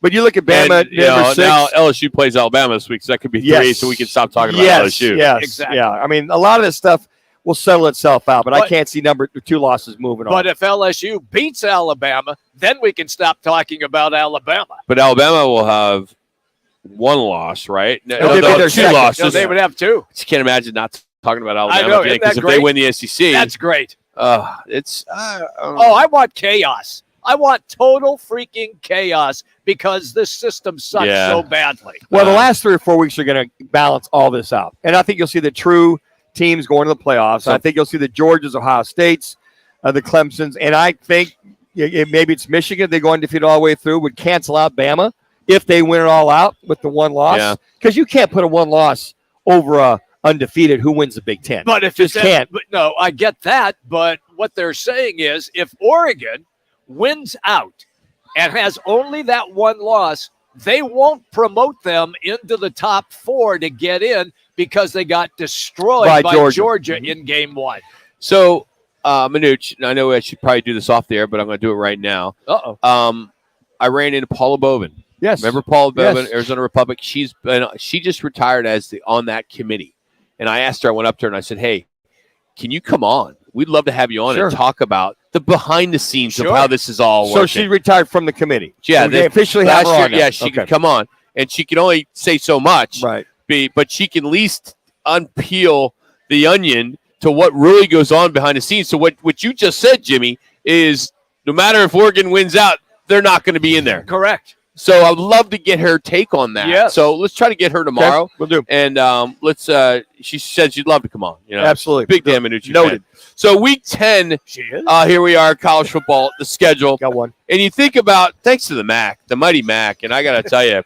So Congrats, Monday night at the sports book, hosting Monday Night Football. Yeah. Did a bet. I did a parlay on the Browns. Yes. And the Bobcats. Oh, Good for you. And I did You well. hit. So You hit I'm on hit. I both. can't wait to cash in on Monday. There you go. But with games already in the book, Tuesday, Wednesday, you got a couple tonight. I mean, it's amazing. Hey, there's a really good game tonight. It is. UTEP at Rice, and then the one you're about to talk about, Appalachian State at Coastal Carolina. I can tell you right now, Coastal with that McCall kid at quarterback, they can really play, and we know App State can play. This game is going to be 48-45. It's amazing. But overall, if you look at this week games, I mean, other than Tennessee, Georgia, maybe the Big 12 with number 24 Texas and number 13 K-State. Yeah. Other than that, I mean, I don't see much. I mean, the only thing I'm looking at is I'm more anxious to look at this Arizona State game against UCLA as a spoiler. I mean, Arizona can play spoiler. I mean, they're number 12, right? Yep. And if they can win at home and then maybe win 2 out of 3, I mean, there's some pundits out there saying they're going to a bowl game. Here's the thing. Sean Aguano, it looks like a real offense now. Trenton Bourguet, who's a quarterback, they flow. The only problem they have is stopping people. Now, aside from the punt return for a touchdown, right? I mean, the defense played fairly well, even though Colorado's a bad team. But they're going to have to shore up their defense. UCLA can score a lot of points on the board. They got an experienced team. They got running backs, receivers. They got a hell of a defense. So, yeah, we'd love to see an upset in Tempe, Arizona, UCLA coming in. It'd be great, but that offense is going to have to be like an Arena Football League game. Mm-hmm. They have to go back and forth, but they've got to get some stops if they're going to beat this UCLA team. They just have to. It'd be tough to. We'll have some tickets to give away for that. Why don't we just do that right now? Go ahead. Okay. I have 4 tickets, ASU, UCLA. I think it's 7:30 game, if I'm not mistaken. Yeah. It's the night game. And I want to give this away right now. Let's just do a 4-pack. Let's take the family, right? Sure. 602-260-9191. We'll take caller 87. 602-260-9191. You're getting soft on these. No, guys, well, Ben, we need to get him working. Yeah. He didn't read the lineup today. Yeah, So you usually have most young guys. You have like a caller 100, but you're kind of 87's all right. By the way, the game's at 7:30 kickoff. Okay, I mean, 87. Yeah, I love it. 602 260. 660, 91, 91. Good job. There See we if you were go. paying attention. Absolutely. I was Googling like the top players that ever wore the number 87. Yeah. Who'd you Yeah. come up with? Jerry Smith with the Washington Now Commanders wore that. Who? Jerry Smith, tight end. Tight end. He's from the guy. He's out of famous ASU. for, he's famous for dropping the pass in the end zone when he played No, for the Cowboys. that was Jackie Smith. Jackie Smith. Yeah, Thank you. He was 81 with the Cowboys. That's where you go. Yeah, I mean, I there's got a you, list Jimmy. of nobodies. 2 minutes. Man. I mean, I'm looking at 87? this. Well, just throw out a name then. Andre Caldwell, Richie Caldwell, Chris Burkhardt, Chuck Bryant, Romby Bryant, Al Chandler, Scott Chandler, Raymond Chester. I don't know any of these. Dwight Clark. That'll There we go. And Jerry Smith from the Dwight Clark works. Can't find Jared Cook. Not bad. Andre Davis, Willie Davis, Willie Davis, Davis works. Tyler Davis, Kellen Davis, John Davis, Harrison Davis, Glenn Davis, Billy Davis. A lot of 87s. Not a lot of guys I know on this list. I'll take Dwight Clark as the best 87 that you have named off there. But I think Jerry Smith, didn't he make the Hall of Fame? For the Redskins when he's playing for the Commanders? Might have. All right. Here's the now. Here it is. Okay. Gronk. Oh. Was Gronk 87? Yeah. I thought it was 86. Gronk. Oh, that'll really upset Brock. because- Travis Kelce. Yeah, because job. he hates everything. I wasn't down there yet. So I'm in alphabetical order. I'm just getting to K. Just trying to look at her. I'm like, Derek Mays, Ed McCafferty. Yeah. McCaffrey. Yeah. Yeah. Yeah, Ed Keenan McCaffrey was a good McCardle. player. He was a good player. He was a hell of a player. Yeah. I don't know who Larry Mucker was. Fred Murphy, Frank Murphy, Rob Murphy, Andy Murphy, Richard Murphy, Eddie Murphy, Jordy, Billy Newsom, Reggie Newhouse. Reggie Newhouse. Jordy Nelson, not a bad No, he player. was all K-State right. Wildcat. Yeah. Hell of a cat. I'll take him off the list. Yeah, really. But, so 87th caller, and you got a 4-pack. That's worth it. Great seats, by the way. Sure. Like 20, 30-yard line. Wow. Got a lot of Smiths, by the way. We got Torrance Smith, Andre Smith, Dave Smith, Gordy Smith, Jerry Smith, Kurt Smith, Matt Smith, Jeff Smith. I mean, it's 87. Yeah, there you have it. So, anyway, what are we going to do next? We're going to catch up with Ted Robinson. Talk more college football, specifically the Pac-12 and a bunch of teams that are in the college football first week of the polls for the playoff, the CFP. So we'll dive into that next. We're live out here at the Twin Peaks in Scottsdale, thanks to Blue Moon and Coors Light. Behold. Here's what's trending on Fox Sports 910 Phoenix. Sun stars Devin Booker and Chris Paul have joined an investment group that bought a stake in Mitchell & Ness Nostalgia Company. The Suns host the first game of a back-to-back against the Trailblazers tomorrow night. Their only loss this season thus far was an overtime loss in Portland on October 21st. The Cardinals have made some moves, claiming defensive lineman Tristan Hill, linebacker Kamu Grugier-Hill, released kicker Rodrigo Blankenship, and placed running back Darrell Williams on IR. Arizona State is back in Tempe to host number 12 UCLA on Saturday. Arizona has a date with number 14 Utah in Salt Lake City, and NAU welcomes FCS number 2 Montana State to Flagstaff. I'm JD Haffern on Fox Sports 910, available everywhere on the free iHeartRadio app. I'm attorney Kevin Rowe. Over the years, Lerner Rowe has helped over 120,000 people recover billions of dollars for their injuries. And during that time, we've donated millions of dollars to Arizona charities. Our goal is not only to make a positive impact on our clients' lives, but also the lives of many Arizona residents that rely on nonprofits to get through their tough times. Lerner Rowe is more than just a law firm. We're a community partner dedicated to make Arizona a better place for everyone. Lerner & Rowe is the way to go. Call 977-1900. Shape Up Us and Legacy Cares would like to invite you to join them for a day of play. Saturday, November 19th, 9 a.m. to 3 p.m. at Bellbank Park in Mesa. Enjoy a Ninja Warrior obstacle course, inflatables, rock climbing wall, the Suns inflatable hoop, the Coyotes ice rink, a DJ, stage performances, face painting, over 60-plus vendors, and more. Admission is free, and there will be some surprise superhero guests. Hey, Rock. For more information, visit shapeupus.org. That's shapeupus.org. Roc and Manuch. It's Chevy truck season, and Chevy offers a Jimmy? full lineup of trucks and accessories, which means it's the perfect time to find the truck for you and make it your own. Make your Silverado bolder with a sport bar and bed liner. Make your Colorado brighter with perimeter bed lighting. And make your Silverado HD more secure with a tonneau cover. Your Chevy dealer can help you find the right Chevy truck and accessories for you to make the most out of truck season. See your Valley Chevy dealers. Tune in Saturday morning from 9 to 11 for Backspin, the golf show presented by Pigs. Play your best. The Backspin boys take you inside the ropes every week with guests and great debates on the game. Backspin, the golf show on Fox Sports 910. Dancing crew, trip for two, nailed the final interview. Game with Doug, brand new mug. Come here, kid, give me a hug. 30. The more you want to do, the more we want to do. Boosters designed for COVID-19 variants are now available. If you've had your primary series, schedule an updated COVID-19 booster appointment as soon as you're eligible. Sponsored by Pfizer and BioNTech. The free AutoZone. Yeah, please tell people to stop calling. The likely cause of your pesky check engine light for free and help you save time I already gave them away. money down the road. Restrictions apply. 87 turned into caller number 1. AutoZone. This is Pac-12 country. Absolutely.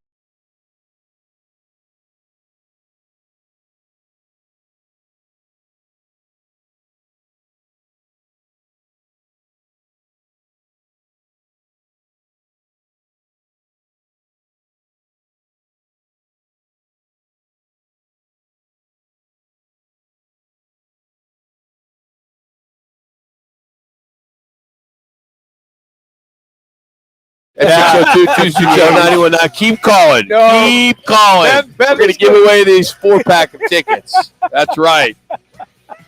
We'll get there by the end of the show. Ted Robinson, Pac-12 Network. Notre Dame alum. Getting ready for Clemson this week. How about that? But you had the USC at Arizona game this week. You got Arizona at Utah. So you've been getting some really good games. And Arizona kind of gave USC a little bit of headache there for a little bit, didn't they? Yeah, they did. And listen, guys, everybody in the Pac-12 this week needs to be a Notre Dame fan because somebody has to be Clemson. Yes, you're right. And somebody has to be TCU. So for the Pac-12 champions to have a real shot to get in the playoffs, you really want Notre Dame to win this there. I got to say this, Ted. I think you're right. You're absolutely right. Interesting when you look at the how far the Pac-12 has come from last summer, right? Here you got 5 teams in the top 25 in the CFP, 2 in the top 10, that being Oregon and USC. A little bit of a change of mode from a lot of the pundits out there all over the national speak. Oh, guys, it's so much better. It's so much better this year. And it's the quarterbacks, guys. It's Manuch, come on, it's the quarterbacks. It's all about the QBs, Ted. Yeah, the play is so much better. The Wildcats are a huge example of that. Delore's been, for the most part, been really good. ASU's, scuffled a bit. Now they're asking, a guy that's a walk-on. It's a great story, but that's not the plan of attack when you're at ASU. But that's an exception in the conference this year. It's more of Delora and, of course, the key guys being Rising at Utah, Nix at Oregon, and Caleb Williams at USC. They have elevated this conference dramatically. So speaking of Bo Nix, do you think he's inching closer into that, maybe the top 5 of the Heisman race now if he continues to play like this? Well, I broke my moratorium. I'm a Heisman voter, and I won't talk about it until November 1st because I just don't think it's right.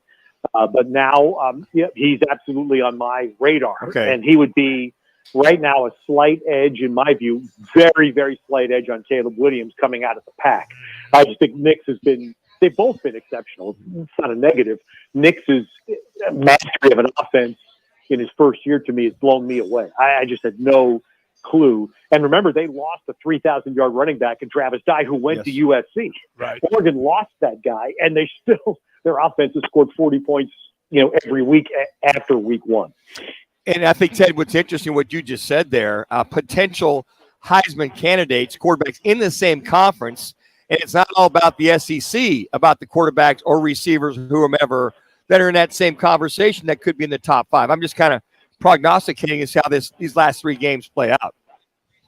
Yeah, amen. And that's what frustrates me, guys. And just short background, I declined invitations to vote for the Heisman for many years because you're in the pack. You don't see everybody around the country but the bias against athletes from the West was so intense. Yes. And it really crystallized to me when Toby Gerhart didn't win it, and then Andrew Luck didn't win it. Now, Andrew Luck lost to a couple of or finished second, I should say, to a couple of really good players. That's not knocking them, but it was just such a bias against athletes from this part of the country that I jumped in, and that's where I absolutely think that you have to be, in my view, 25% better as a player out here to best the SEC player, because the voters back there just have basically determined it's the best SEC player.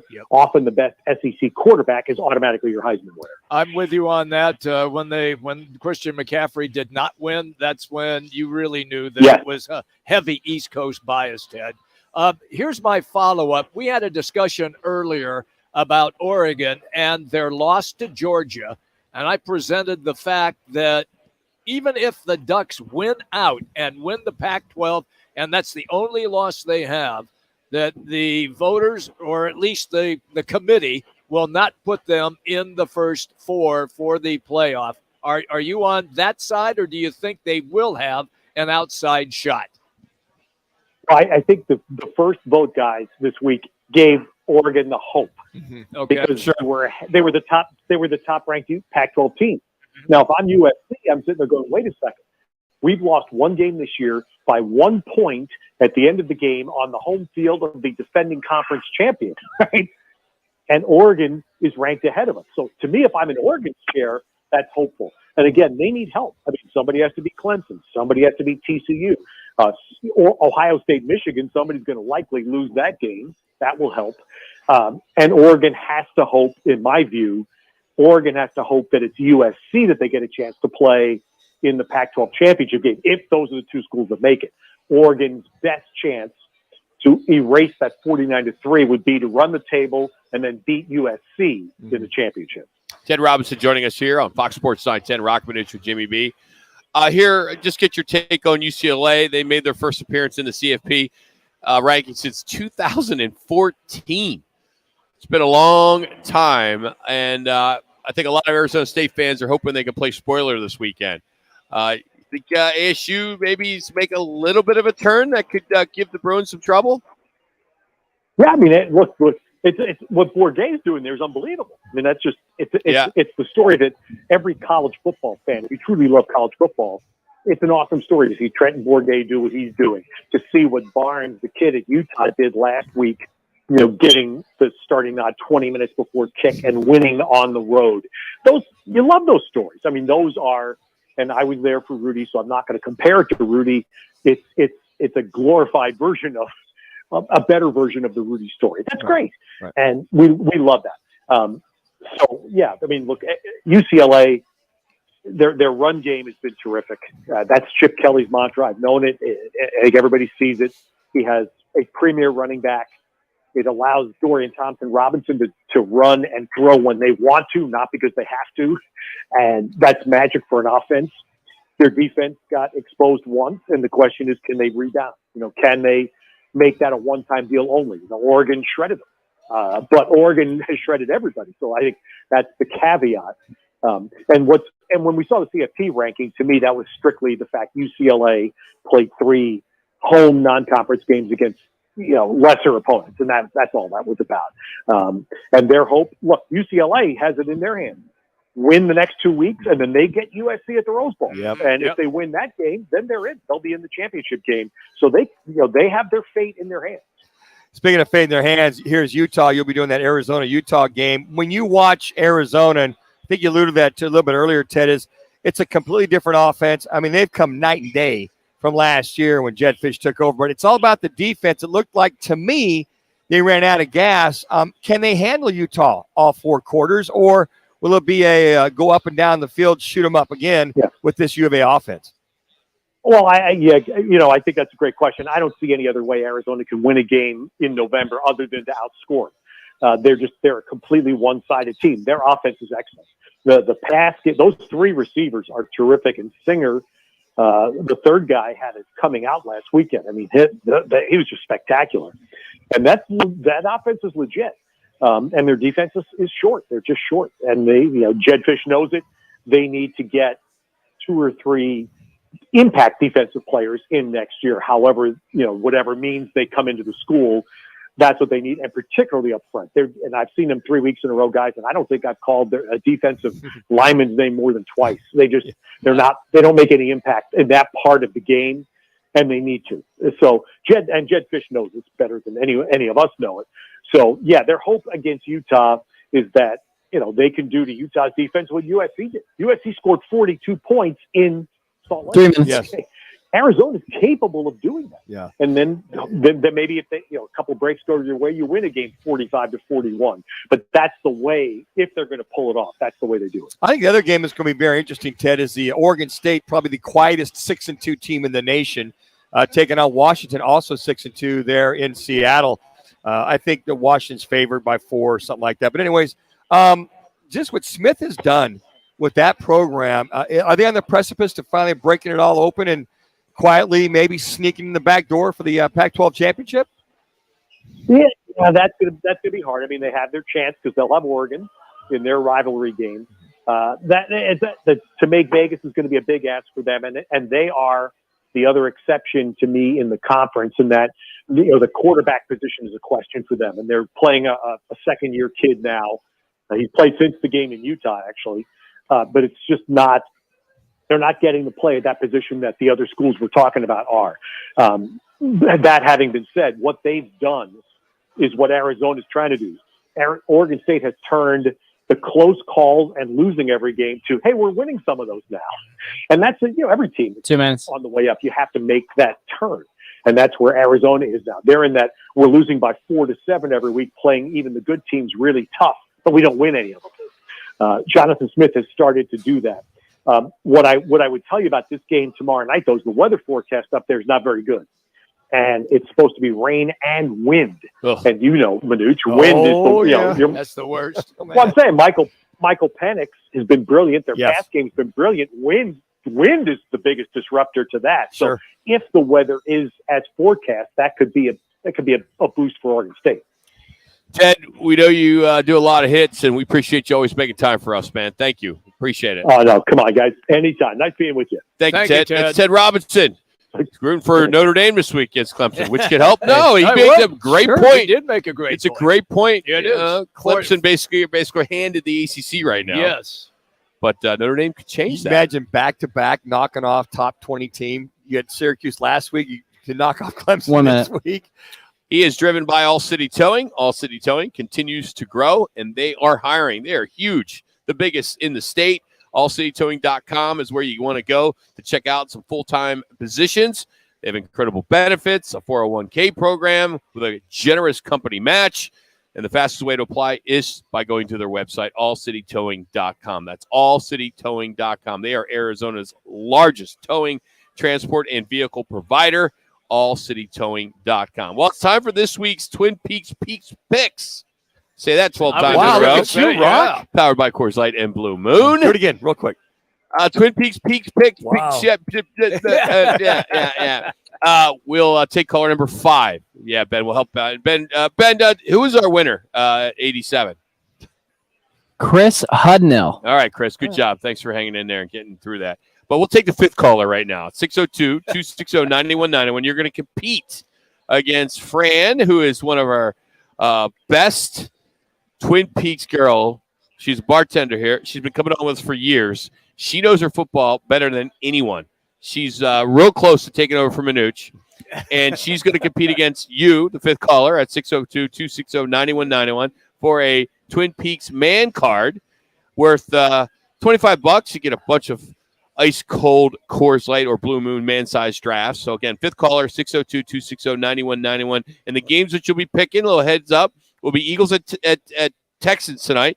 UCLA and ASU we just talked about, and then Seattle and Arizona will need a score in that one. So 602-260-9191. We're live at the Twin Peaks in Scottsdale. It's Roc and Manuch with Jimmy B.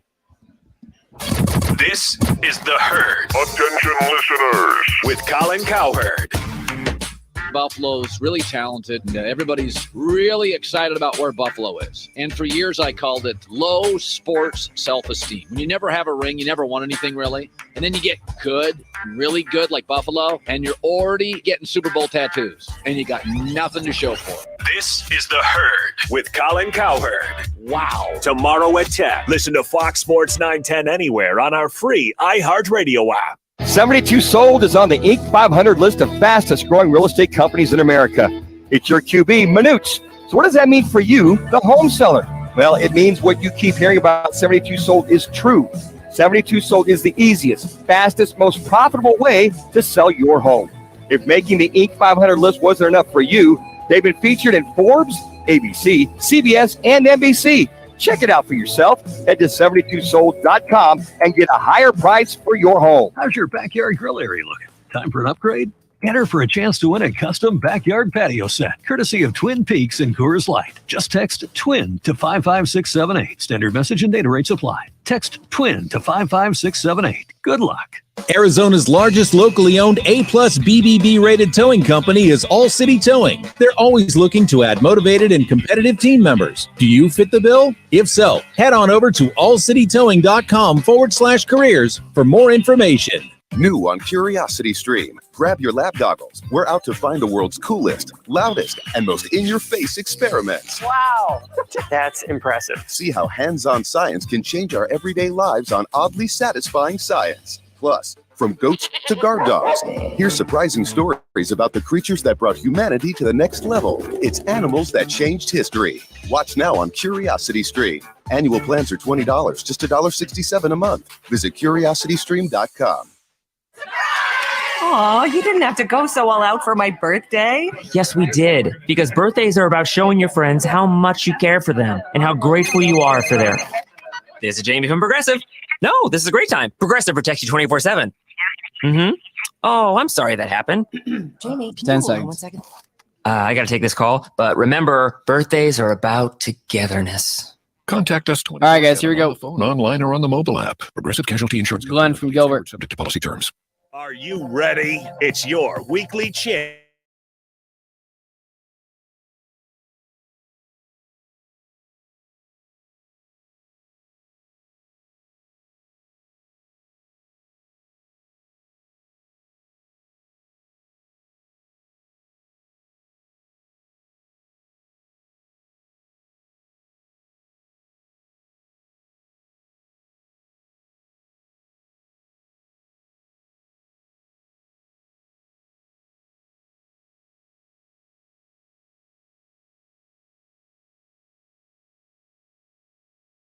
Every Thursday, and today we are at the Scottsdale location.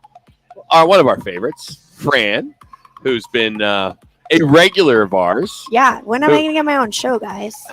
Wow, how about her? I think Roc and Fran with Jimmy B sounds great. I mean, sorry. He's getting ready to retire. Manuch's getting ready to retire. I got 10 more years. I'll be ready to retire. You'll be around 10 more years? I'll hang on, you guys. All right. Hopefully I'm not here. So we got Eagles and Texans, UCLA at Arizona State, and then Seattle and Arizona.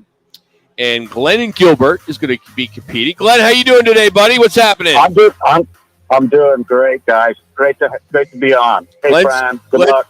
Glenn's been one of our winners before. Yes, he has. Oh, this is not his first time. Okay. Yeah, tough competition. So Glenn knows how this works. So he's been a long time listener. All right, I've been sitting on the side for 6 weeks. I've been sitting back. All right, so here we go. Game one. All right. We're going to let you go first, Glenn. All right. So Okay. Eagles at Titans. Eagles at Titans. Who do you like? It's Eagles all over. Eagles and Texans. Texans. What did I say? Titans. See, I told you somebody said Ravens to me earlier. I'm telling you. Yeah, I'm losing it. The rain. It's the rain. All right, he's got my Eagles going. He's got them blowing them out. So, Fran, who do you like against the Texans? I'm going to go with the Eagles, but I think in the playoffs, they're going to pull the Steelers and blow the whole thing. So why you say that? They'll be gone. Why would you say You that? guys are going to get upset with me, and that's fine. But watch, game one, they're going to be playoffs gone. Sayonara. We don't have to worry about them. Let them have their regular season wins. Nobody cares. They're going to be gone in playoffs. Wow, Rock. She just called out your Eagles, who are So, undefeated. I mentioned that it would be Roc and Fran with Jimmy B.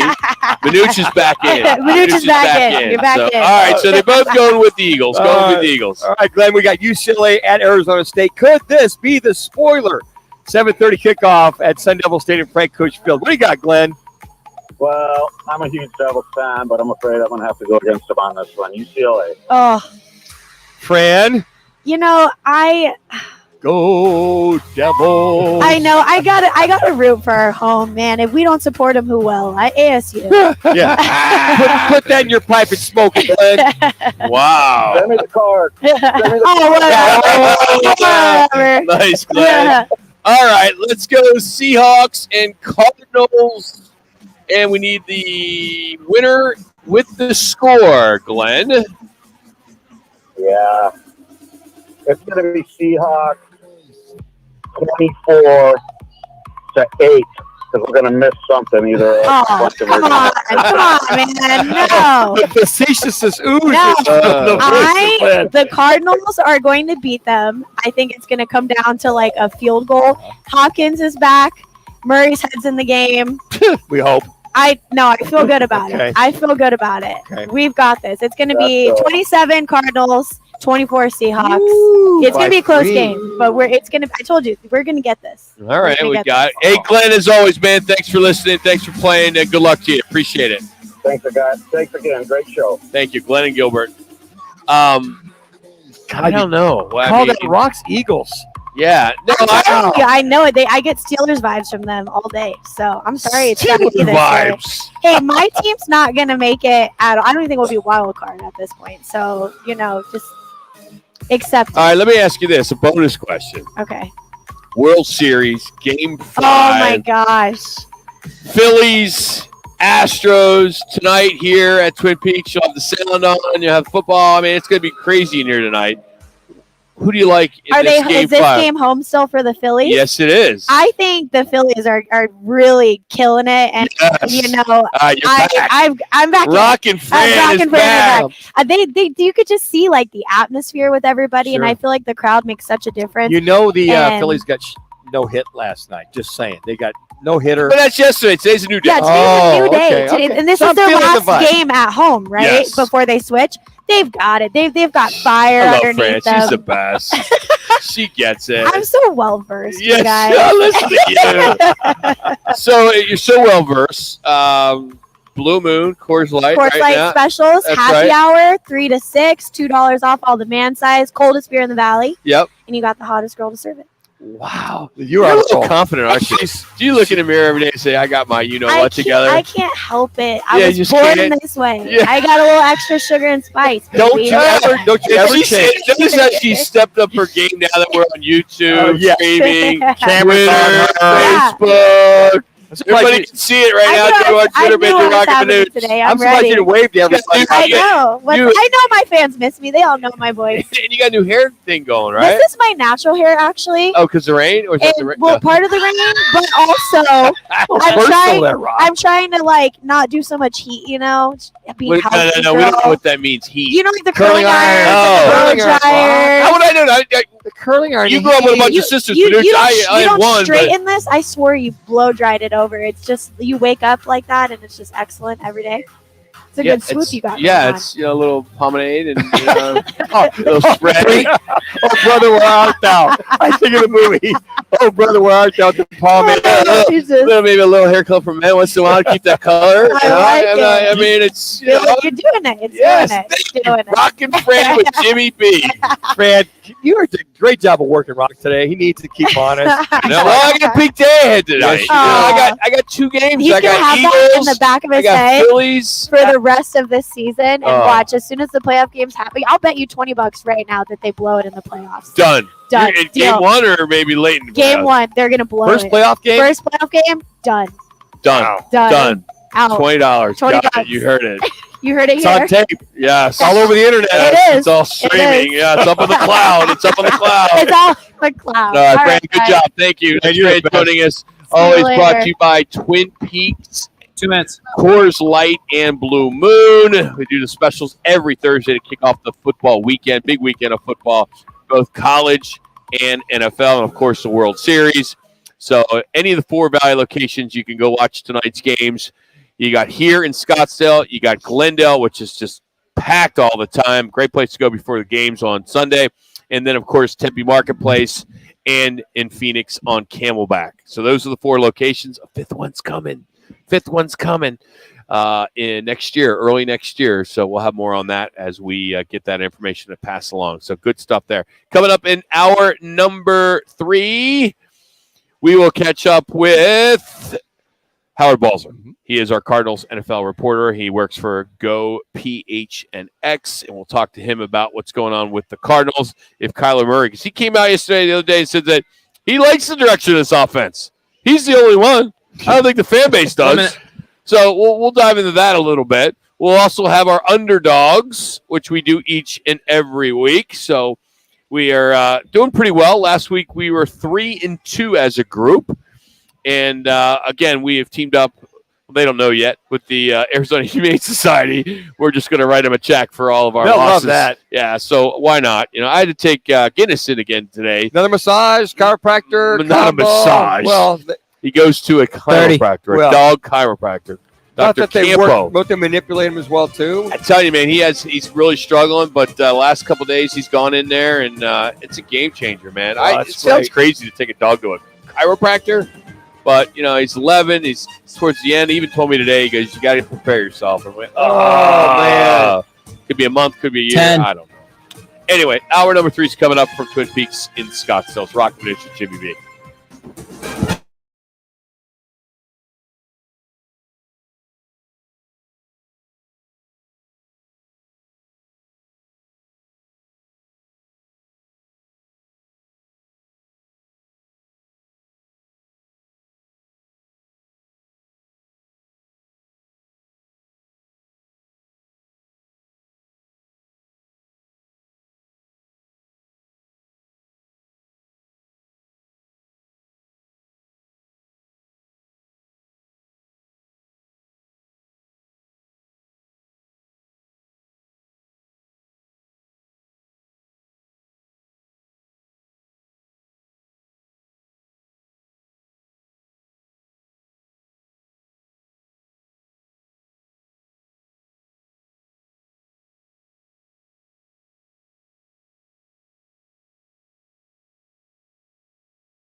Sports Marketing and is powered by the injury attorneys Lerner and Rowe.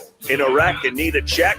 Make one call, that's all. 602-977-1900. And always online at lernerandrowe.com. Now time for Calling All Sports. You guys are hot. Manuch with Jimmy B on Fox Sports 910. Hope you have a great Thursday. Sweatshirt weather, gotta love it. Rain in the valley. Hopefully you didn't have plans to play golf or anything, but not today. Gotta love the weather. We love this weather. Once just for a day or two. Yeah, that's all. Right? Then we go back to normal programming. Saturday. Sunshine. 75. Yeah. Yes, get back to where we're used to. But we're out here at Twin Peaks in Scottsdale. Every Thursday we are at a different location. Today is Scottsdale, as I mentioned. We will be at Tempe. We'll be at Glendale, and we're also at the Phoenix location throughout the year. You can get the schedule at rockmanuch.com. What would you guys like to talk about this hour? Oh my gosh! What Cardinals, Seattle, World Series. Well, yeah, Howard Balls are coming at 3:30 for that. We do. Yeah, that. You don't want to talk about your losses, Manuch, and how well you're doing in fantasy? I'm 3-5. I remember Jax and I 3-5 right now, fantasy. Jax and I Monday night were at Casino Arizona, and we were looking at your fantasy. Yeah, and we couldn't laugh how bad you had, like 40 points. Yeah, my weekend was a bad weekend. I mean, it was like Jackson. If I recall, it was like it was so embarrassing. It happens once in a while. No, it doesn't that. Yeah, DK Metcalf got hurt early in the game, so he was out, and then he bounced back. But there's always that bounce back game. 3-5. Fantasy is, if you can figure it out, if you got that outstanding team. By the way, I got playing Mike Gross this week, who's got a phenomenal team. Wait, who'd you play last week? I think it was you, wasn't it, Ben? Did I play you? Oh, was it? I had no idea. You destroyed him, didn't you, Ben? Yeah, Ben. I'm sure you have it. You almost lapped him. I know. Yeah, exactly. What do you have it readily available? Do you know what he did? 175 to 120. Whoa. 175. Wow, that's look what happens when your team doesn't all get injured within the first 3 weeks. Wow, that's not bad. I had a couple guys who were down. And so, but I got 120. 120 still, fairly good. No, it was. 40. I just thought when we were looking at it, Jax, it was like 30 or 40 points going in Monday night. No. You must have had a stacked Monday night team. You had a bunch of Bengals or Browns on your team. I don't know. Chubb helped me out a little bit. Yeah, he did. He had a hell of a game running. The other Chubb got himself a nice extension. Did he ever? Wow. Dolphins stepped up. I'm telling you, that is going to propel the Miami Dolphins into a serious dogfight with the Buffalo Bills for the AFC East. He's going to get to the tune of about $20 million a year. Yeah. Is he a down lineman? Is he an outside linebacker? They're going to play him at both. The guy's phenomenal. He's undersized, but he's like an Aaron Donald, maybe a smaller version. But I think it's so classy. Miami's like, okay, you're going to be here for the next 6 years. Yep. So we're going to pay about $20 million a year. You can go get that condo down there on South Beach. You'll be good to go, and so will the Dolphins be good to go. They will. Hey, our State 48 Roofing It's Your Call question today. Should the next 3 NFC West Conference games determine the fate of Cliff Kingsbury as the Arizona Cardinals coach? Your 3 choices are yes, no, or finish the season win or lose. You can vote right now at Roc and Manuch. You can also see us live there as we're streaming on our Twitter page at Roc and Manuch, as well as YouTube and Facebook. Just search Roc and Manuch. Those are, or that is, I should say, our State 48 Roofing It's Your Call question of the day. You can always check out State 48 Roofing because this rain, you may see some drips, you may see some drops, you may see some rain, you may see some water damage. So check them out, state48roofing.com, and get out there tomorrow and check it out for you. Let's get to our top stories this hour. Time for the top local and national stories of the hour. Powered by the Sportsbook at CAC Sports Bar in Casino, Arizona. Bet big on your favorite teams and players in an environment that's as exciting as the game you're watching. There's no better place in the Valley to get in on the action. The Sportsbook at CAC Sports Bar. Now, guys, what's your top story this hour? Game 5, World Series tonight, as the Astros made history last night as they no-hit the Phillies en route to a 5-0 Game 4 in Philadelphia. Game 5 tonight, Verlander versus Syndergaard, as those both will toe the rubber for both Houston and Philly. Justin Verlander, 0-6 in 8 postseason starts. For such a phenomenal pitcher, just doesn't make sense. You think of just the success he has year in and year out. Then when he gets to playoffs, World Series in particular, just can't get it done. Or I just wonder if you'll see Philly start to get his pitches tipped off as well too. You see there's 5 home runs the other night. But Syndergaard, phenomenal pitcher. This could be a 2-1 game Phillies, or it could be a 12-10 game Phillies. I mean, you just never know. But I think both bats are just ready to explode.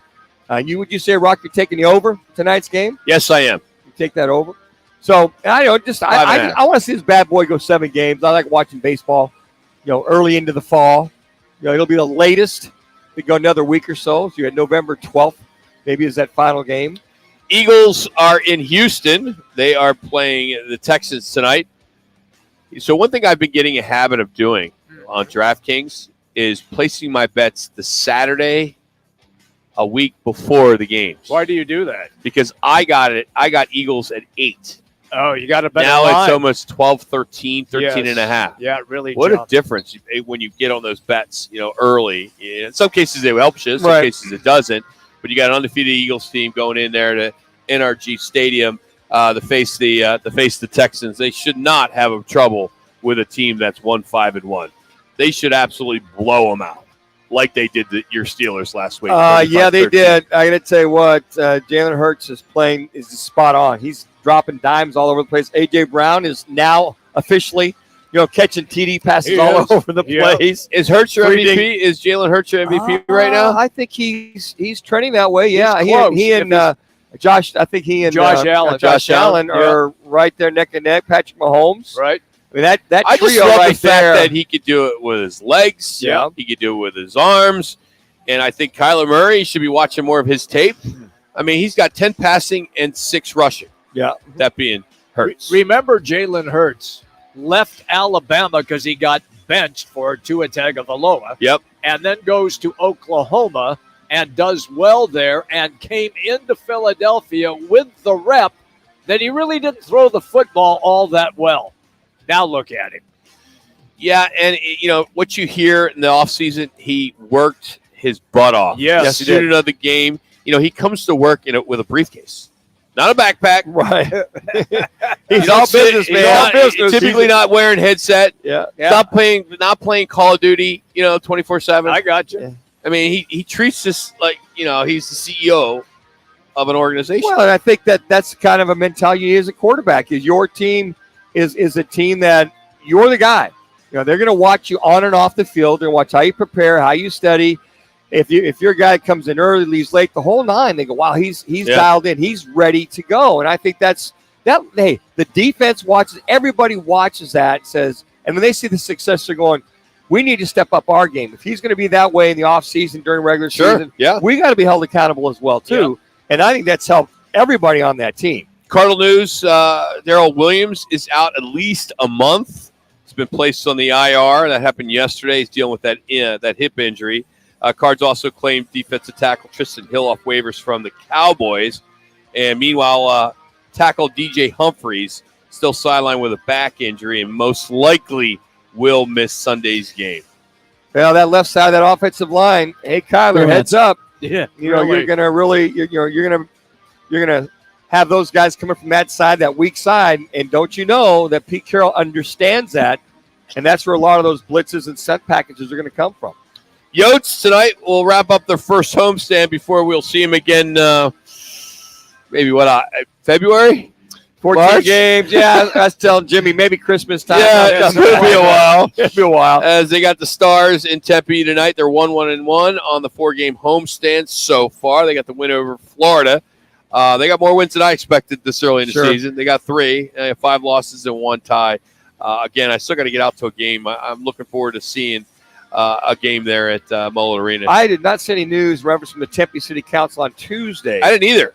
And that was supposed to go down. But you got the inside scoop there, Manuch. I did, but investigative reporter you are. Yeah, my inside scoop is saying that there's a little bit of a hiccup issue or hold the mayor seems to be having some concerns about the entire development is one thing, but the yachts, it makes a whole nother story in itself. So what I'm hearing is that the mayor loves the development. Sure, who wouldn't? I mean, it's just a matter kind of money of it brings to his city. and this is just my interpretation. It's just the confidence in that the Coyotes can uphold their end of the bargain. But the Coyotes say they're going to bring the development money, all the above. So I don't know. Is this an election year for the Tempe City Council as well, too? I think it is. So Matt could be one of those things he's going to hold on as long as he can. But nothing came out of Tuesday nights. So I'll delve back into that for tomorrow, Rock. Yeah, you want to get excited about this Coyotes team, knowing that hey, it's a Band-Aid for now in Tempe, 3 years. Sure. Yep. But could it go 4 years if they don't get a shovel on the ground But soon? Rock, this is supposed to be decided upon at September in the latest. Okay, well we're November. That's October. No, that's too much. I think you need to be concerned if it's late first quarter 2023. Sure, I would agree. But and still no decision. If that doesn't happen, you could just say, all right, just see you in Houston, Kansas City, somewhere in Canada. I mean, what else can you do? There's nowhere else they can go. No. Well, you just said you got to put a shovel in the ground sooner than later. And I don't know if whoever the new owners are, the Suns, if they want to invest to retro out the stadium to make it ice ready, hockey ready. Yep, sure. Because right now it's not. It is not. It was, but it's not anymore. That would be the best bet for the Coyotes. Yeah, but I don't think they want to share sponsorships and I don't think they want to do that. No, they want their own thing. Yeah, and I would too. I would too. I mean, look what Ballmer's doing, who owns the Los Angeles Clippers. He hated being in Staples Arena with his team because he had to share with the Lakers. So that's why he bought property at the old Forum, and they're going to build their own arena for the LA Clippers. It's the same scenario here now for the Coyotes. Hey, we'll talk some more Cardinals football coming up in about 20 minutes. Howard Balzer will join us. But next, we love doing this. It's our Underdog Picks of the Week. We're doing it live here from Twin Peaks in Scottsdale, and it's brought to you by the new Sportsbook in the CAZ Sports Bar at Casino Arizona, our home on Mondays, as our jackpot is close to $2,000. Yes. And we'll be doing it again this week. We'll have more on that. We'll tell you more about that tomorrow. But it's Roc and Manuch with Jimmy B here on Fox Sports 910. Manuch, hang back. Hockey is coming off a program. And Jax, are you there? The number 6 North Dakota Fighting Hawks. Can you hear me? Las Vegas. No, he has The that Devils headset. What do you return to Mullet Arena on November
Jax usually gives us an update.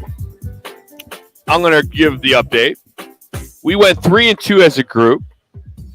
As I lost Nebraska. They were a 7.5 underdog. They lost by 17 to Illinois. Game. I just couldn't buy into Illinois. Man. I couldn't either. Yeah, Manuch, Panthers were his dog at Atlanta. They were a -4. He won that as Atlanta won by 3, so they covered. Jimmy also had Nebraska. What else? Ben had Bengals, I think. No, he was off last week. Florida against Georgia, 23.5. That's who Jax had. They won by 22. So they just got by. They're basically on the hook. Richie was filling in for Ben last week, and he was all over Green Bay at Buffalo, and they won by 10. So Richie is 2-0. So he's done a good job. I wonder where Richie got that information, man. I wonder from who. That's crazy. Well, if you want to go there, Ben, my thoughts were, or I should say my thoughts. What I was told. You originally posted something on the lineup, and then you also text Jax a different lock. Truth be told, what are you going to go with this week? So truth be told, what actually happened last week is I was in the hospital with a family member. Okay. So I came up with something very quickly on the spot that I didn't really believe in, and then I texted Richie, and he asked for something, and I gave him that one. So truth be told. My real one was the one I gave Richie. If we're being fair. Okay. Now this week, did you give 2 to Jax? Did you give 2 to Jax? Just say yes or no. Yes or no. No. Okay. All right. No, sir. No, sir. So you're saying Jax is lying to me? Would it be Jax? Did I give you another one? What are you talking about? Jax said that you texted him a lock, but you also put something different on the lineup.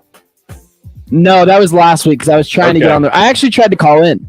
Oh, you did? I actually tried to call in last week. Well, but so you get it when people that are working the board don't answer the phone when people call in now. I have called in multiple times on a Tuesday or Wednesday when I'm off. So here's actually a really funny story. What had happened last week. It's gonna be a long story because you're cutting up on our airtime. You can keep this for your podcast. I'll keep it for my podcast. Thank you. Good. Thank you. All right, let's get started with my picks. So Let's start with the guy who grew up playing tennis, and his dog Guinness beat him last year in the fan pickup. Hey guys, you ready to let the dogs out? Rock, you got a lock? All right, Trojans are currently a 3-touchdown favorite heading into Saturday night's matchup in LA Coliseum against Cal. The problem with that spread is that USC has 2 wins on the year by 21 points or more, and neither was a Power 5 opponent. Now, I know Lincoln Riley's team's looking good, but I'm all over Cal to cover. You're saying they played down to their opponent? Yes. They're playing down their That's not opponent. what I said, but that's what came out of that. Yes. Okay, Manuch. 7:30 on ESPN. Manuch, you played the game, so this should be a no-brainer. They're all my dogs. Give us your dog of the week. Well, I got Oregon State at Washington, Washington's a 4.5-point favorite. I like OSU. They're both 6-2. I think that their defense, and as far as the weather is concerned, I found out inclement weather too, will step up. And I like this game because I think OSU is going to be the surprise of the Pac-12 the next 3 weeks. So I like OSU, Oregon State, that is, to cover this game. Finally, he's not Jimmy the Greek, but he's been calling the game for over 40 years. What about the dogs? What about the dogs? Jimmy B, what's your underdog pick of the week? Well, I'm going to make mine easy because the game's tonight. And it is Coastal Carolina at home against Appalachian State. Look, App State has played some big-name schools really tough, and they have lost both of those games. However, they are a little beat up right now, but they are giving 3 points to Coastal Carolina, the Chanticleers. And so I'm going to take Carolina at home, Coastal Carolina at home, and grab the 3 points. I like that tonight. Okay. Ben, what do you got, buddy? I got the Panthers this week covering plus 7.5 versus the Bengals. Anyone that's seen the Bengals over the past week saw that Joe Burrow looks like he does miss Jamar Chase. So I do like the Panthers, who played Tom Brady tough 2 weeks ago, beat him. Should have won last week, and I think they're going to be able to cover this week against the Bengals. Okay, not bad. All right, Jax. Good old Rocky Top, baby. I'm riding a 3-game winning streak. I was right against them when they beat Bama. +8, they are getting it at Georgia. I like this Tennessee team. Unlike you, Rock, I think their offense is explosive. The #1 offense in the country. I think it's too much for Georgia. Give me Tennessee +8. All right, so those are our underdog locks of the week. Why do I suck so bad? Ask Manuch. Okay. Don't listen to me. Don't listen to me. I don't know, man. It's some of these picks. So, Jimmy, what's your record? Oh, it's terrible. It's not updated here. I thought it was. No, I'm dreadful. I've only won like 2 All times. right, so here right now I'm 6-2. Manuch, you're 500. Yeah. Jimmy 3-5. Ben and Richie, because they're a team and they need 2 guys to do it. They're 7-1. Oh, but when you got 2 guys doing it, that's right, you should be better, Yeah, right? I would think so. And then Jack's he's tied with Jimmy, 3-5. Man, I still suck. Hey, our It's Your Call question of the day. Let's get some results on that. It's a pretty good question today. You can vote still. Head to our Twitter page at Roc and Manuch. Should the next 3 NFC West Conference games determine the fate of Cliff Kingsbury as the Cardinals coach? Your choices are yes, no, finish season, win or loss. Just Manuch, you like to kind of reiterate what I just said. Sure. Just give me the update. I'm going right to it. All right. This will be a first. It's either yes, no, or finish Land season of with plane, reason. CJ. Yeah.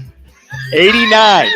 89.5% say yes. 89. 89. Dang, near 90% said yes. They've All seen right. enough. Let's move on. All right. See, doesn't that feel good? Oh, yeah. I mean, that's just like it's 3rd and 2. Yeah. You play the call. You get the play in, and you just get it right to that tight end, and it's over. But I got so much more to say, but I'll leave it at that. Stay 48 Roofing is our sponsor, of course.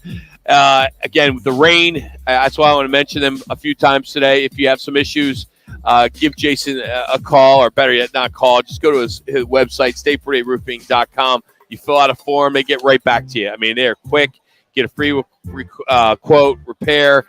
You may need it with the storm. We haven't had rain in a while, so it's going to be raining for what? Manuch, you're the weather person. It's supposed to clear up tonight. We should have fair to partly cloudy skies tomorrow. High around 68 degrees. Have you ever done weather? Mid-40s. In college? I did a guest appearance on Channel 12 with a little bit of weather many years ago. Explain. They don't have guests do weather. Well, yeah, they'd had me do a celebrity. You're like a celebrity. Yeah, it was a March. Like a bartender, like celebrity bartender. Let's bring you in to do the weather. I've done that. Have you too? You've done weather too? Yeah. Well, you're a TV guy though. Well, that's Manuch's true. not a TV guy. He's a wannabe TV We guy. had a March of Dimes breakfast. We had Channel 12 so out it was there. a charity thing. I did, yeah, but I did the weather. We were live channel. Did you have the green screen? I had the sure. TV screen, the green screen, the whole. So nine. you were like facing. So people don't. Some people might not. So you have the screen behind you, screen, but you're looking to the monitor. You're looking sideways. Sideways. And I'm like here. Fair to partly high skies are going to be fair to partly cloudy. Highs about 75 degrees. Chance of thunderstorms later on in the evening. Was it all written out? I mean, did the teleprompter go? No, I just did it, man. I had lived that bad boy. Come on,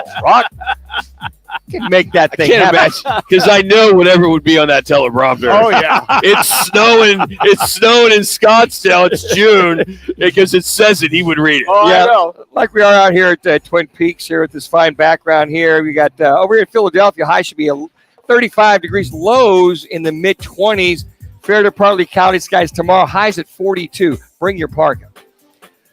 Okay, then. Hey, we're going to catch up with one Howard Balzer. We will talk about the Cardinals Seahawks this weekend. Seems like Kyler Murray thinks that this offense is going in the right direction. You'll hear from Kyler as we bring on Howard Balzer from GoPHX.com. Get his thoughts on this weekend, get an update on the injury report, as that seems to be the theme this year going in on Thursdays with Howard, is how many guys, what's the over-under on guys on the IR, or not on the IR, but on the questionable list. So we'll get into that as we're out here at Twin Peaks. Don't forget, you can register to win the customized backyard grill set. It's awesome. If you can check it, it's up. There's a picture of it on our website at rockandmanuch.com. All you got to do is text Peaks to 55678. That's Peaks to 55678. And you can do it each and every day. Standard message and data rates apply. We'll continue on from the Twin Peaks in Scottsdale. It's Roc and Manuch with Jimmy B here on Fox Sports 910.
Good.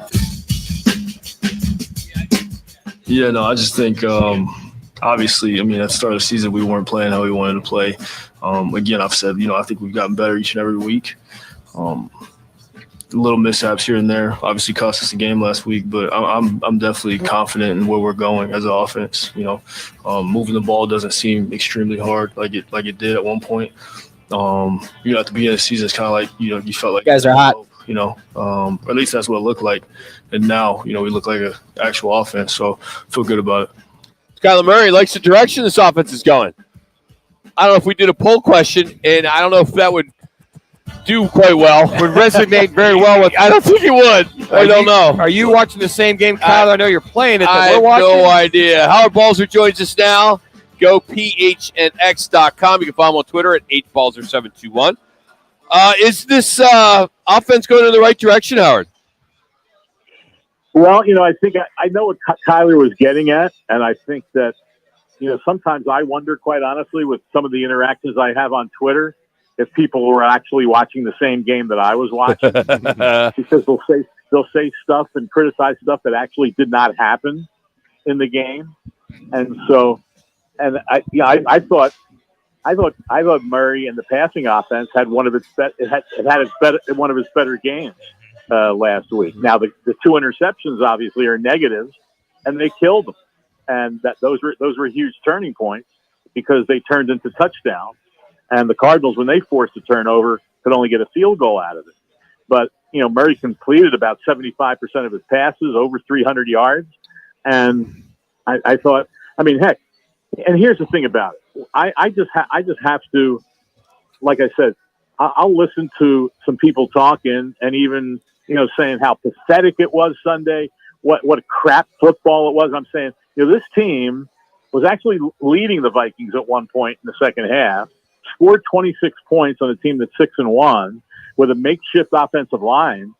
And I'm going, yeah, there's some bad things. I get that.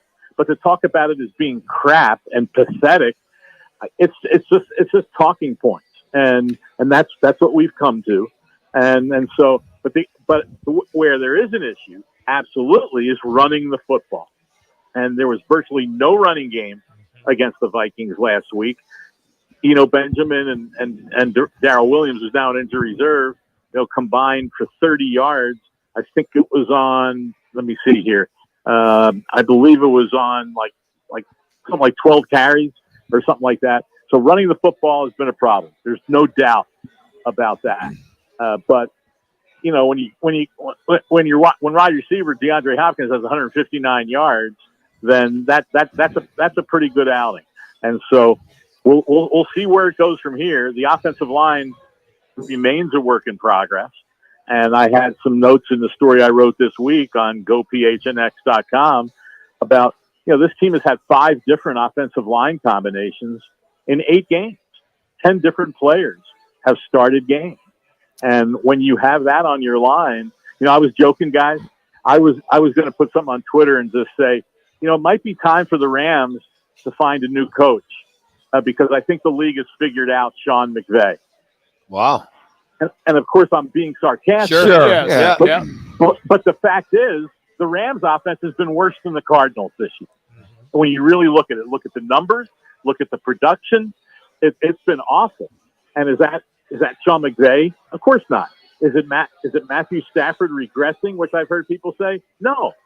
They're worse than the Cardinals on the offensive line. They've had 6 in 7 games. They've had 6 different offensive line combinations compared to last year when the 21 games they played, including the playoffs, they had the same offensive line in 18 of 21 games. Wow. Sure. Well, now they can't block.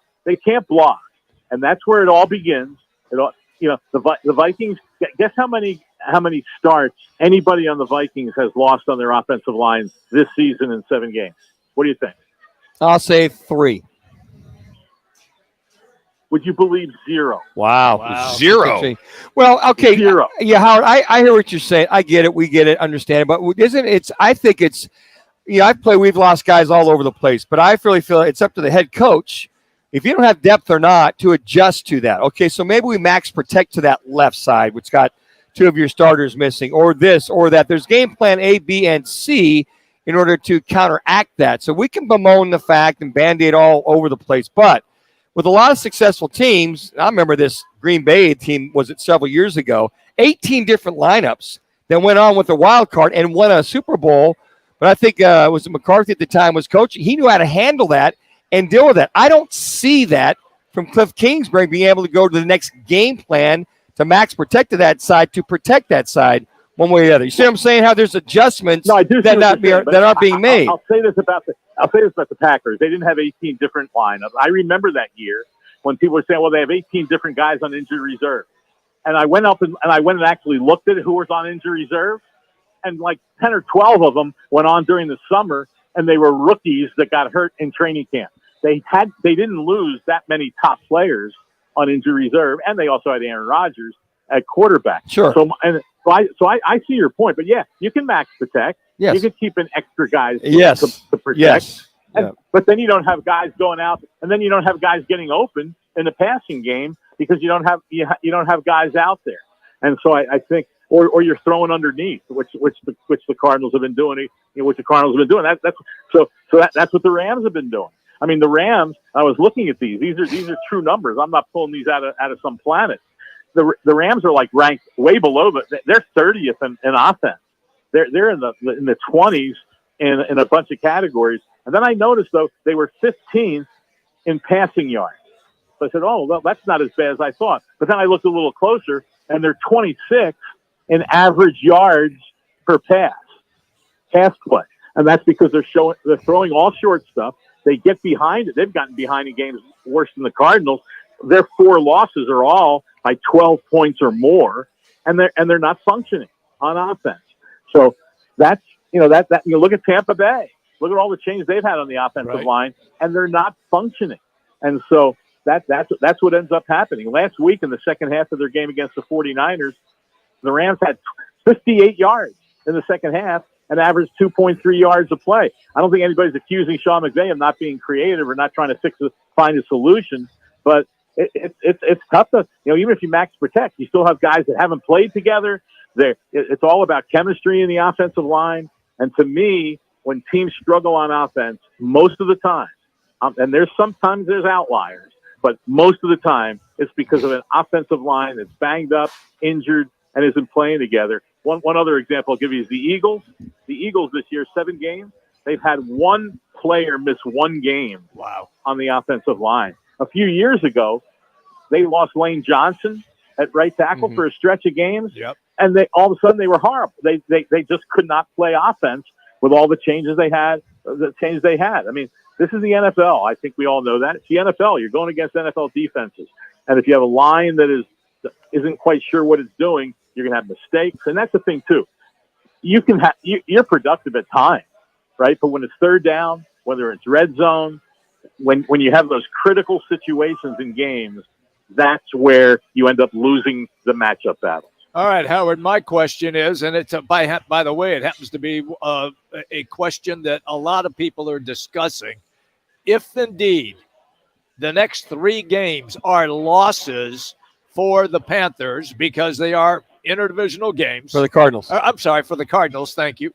They're interdivisional games. So would that really put Cliff Kingsbury on the hot seat? Or if he goes 1-2, 0-3, obviously if he goes 2-1, that would not be the case. But what about if he's 0-3, 1-2? Well, I mean, every coach on the hot seat, but I would find it hard to believe that a coach that helped your team get from 3 wins to 5 to 8 to 11, okay, and then they take the team takes a step back for understandable reasons in my mind that people with eyes can see, and then fire the coach. That's what everybody wants. That's all that's what we've become in this world. Everything is 3 minutes wrong. Everybody says fire the coach, and then the first thing that happens after the coach gets fired, people say, "Well, now we got to improve the talent." Well, no kidding. That's why you're losing games because of issues with the players. It's players executing. I laugh when I hear someone say, "Oh, they had all these mistakes in the game." Greg Dortch drops a punt, and that leads to the Vikings' last touchdown. And then people are blaming the coach for that. I mean, I just find that there's lazy narratives that go on out there when teams aren't playing well. And then a lot of times teams react, then they fire the coach, and they get into that whole thing of firing the coach every 2-3 years, whatever it is. And then you just fall further and further behind. And if anyone out there thinks that, I mean, does anybody really believe that another coach would be doing that much better with this team? And I hear all these calls for Sean Payton. Sean Payton. Well, there were 3 years when the Saints were really good. They had a running game, and they had an offensive line that was able to block 2 minutes for the running game. Then there were a few years there where they didn't have a running game before they got Alvin Kamara. They had no running game, and the offensive line had some issues. And Drew Brees was passing for 4,000 or 5,000 yards. And you know how many games they won? 7. They were 7-9. They weren't even a playoff team. And so that's the reality of the NFL. That it seems to me that a lot of people just don't see of when things happen and why they happen. And most of the time, no one wants to hear why, because then you get accused, oh, you're just making an excuse. It's not an excuse. It's reality. I mentioned the Vikings. Here's a team that is 6-1. They've won 5 in a row, and every one of the games they've lost is a one-score game. I mean, that they've won. The 5 games in a row is a one-score game. Cardinals, unfortunately, are 1-3 in one-score games. That's what separates teams in the NFL. The Vikings, in addition to the offensive line, I was just saying, they've had one player miss a start the entire season on the entire team. One player. Last week, we talked about it. Remember that? We talked about it last Thursday. Cardinals had 13 players, I think it was, on the injury report, and the Vikings had nobody. Well, it's just tough to overcome when you don't have, like on offense, when you don't have 5 starters. That's almost half your team on offense isn't on the field. And how other guys are. And we got about a minute left here. I hear what you're saying. The one thing that I think is becoming intolerable for a former player like myself and a lot of guys is the consistent gaffes with the play clock, the penalties, the mismanagement I see week in and week out. We should have been done with that our first or second year as a head coach and with your quarterback. That's got to be figured out. That's got to be taken care of, because what it does, puts you behind the sticks even more so, and then you got no timeouts left at the end of a half or at the end of a game where maybe you got 1 or 2 timeouts left. You get a shot at maybe taking a shot from 25 to 30 yards in to get a shot into the end zone and then maybe tie it up. That's what's inexcusable with what I'm seeing with Cliff Kingsbury in game mismanagement. Well, it's a good point. And it's been talked about this week, and he's talked about it. And one of the reasons that it was even, it had some issues. Now remember, it happened maybe I don't know how many times in 70 plays that they had on offense, but everyone hones in on those handful of times it happens. But he says a lot of it is because of all the new players that they have, they decided to go to huddle, go to a huddle more instead of the no huddle that a lot of them are accustomed to. But new players, they went to a huddle so they could have better communication. But what was happening is they were communicating between themselves, but it was taking a little more time, to get it together. Yep. Well, if you change, like everyone says, make adjustments. A lot of times you make an adjustment like that in the middle of the season, and there's some positives to it, but there can also be, some negatives. But still, on the road against a team that's 6-1, even with some of these issues, they're in the game, right to the end. Yeah. And if it's not for the turnovers, and they scored 26 points on this team, and if it's not for the turnovers really that led to 2 touchdowns, maybe the outcome very well might have been different. It should be happening, Howard. It should not be happening your 7-8 games into the season. I don't care if you got 25 new players. You got to manage the clock a little bit better. I'm just saying the game get away from Cliff Kingsbury at times, which I don't think should happen 4 years in as a pro coach. Well, I've seen it happen to other teams too, and that's the thing about this league. I mean, it happens. You hate when it happens. And I'm not saying it's not an issue and you don't have to get it solved, but we all pay hyper close attention to the Cardinals. But you see with other teams, you see with coaches and teams that have been they've been together for a long time. I mean, they have issues at times in games, and that's unfortunately a reality of the NFL. And so, but you're right. I mean. But what I'm saying is there are negatives. There's no doubt about it. I'm not trying to sugarcoat it. But everyone acts like every play is the worst thing in the world. I mean, heck, the Rams had 160 yards more than the Rams. I mean, the Cardinals had 160 yards in their game more than the Rams had last week. But And again, I'm not saying that makes it okay, but I think the reaction to it is just a little bit over the top, as if every play is just so horrible that they can't even function. Well, hey, they functioned to the point where they had a lead in the second half and were in the game until the very end, but they still couldn't protect Kyler Murray at key times when they had to. And that's why I come back to that offensive line. It all comes back. So much of it comes back to the offensive line playing a lot better. As Matt LaFleur said with the 3-5 Packers a couple of weeks ago, if we don't block better, you can't function on offense. And that's where it all begins. But I don't hear anybody talk about the line after the game. All they talk about is Cliff Kingsbury, and that's the world we live in. I understand that. Howard, great stuff as always. If you want more Howard, go to gophnx.com or follow him on Twitter at hbalzer721. Howard, good stuff, man. Thank you, I'll talk Howard. to you next week. All right, guys, take care. See you, pal. We'll come back with our one call and what's on tap, brought to you by 72 Soul. That's next. As you cry.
Walter just joined us. That was our learner who wrote one call, that's all.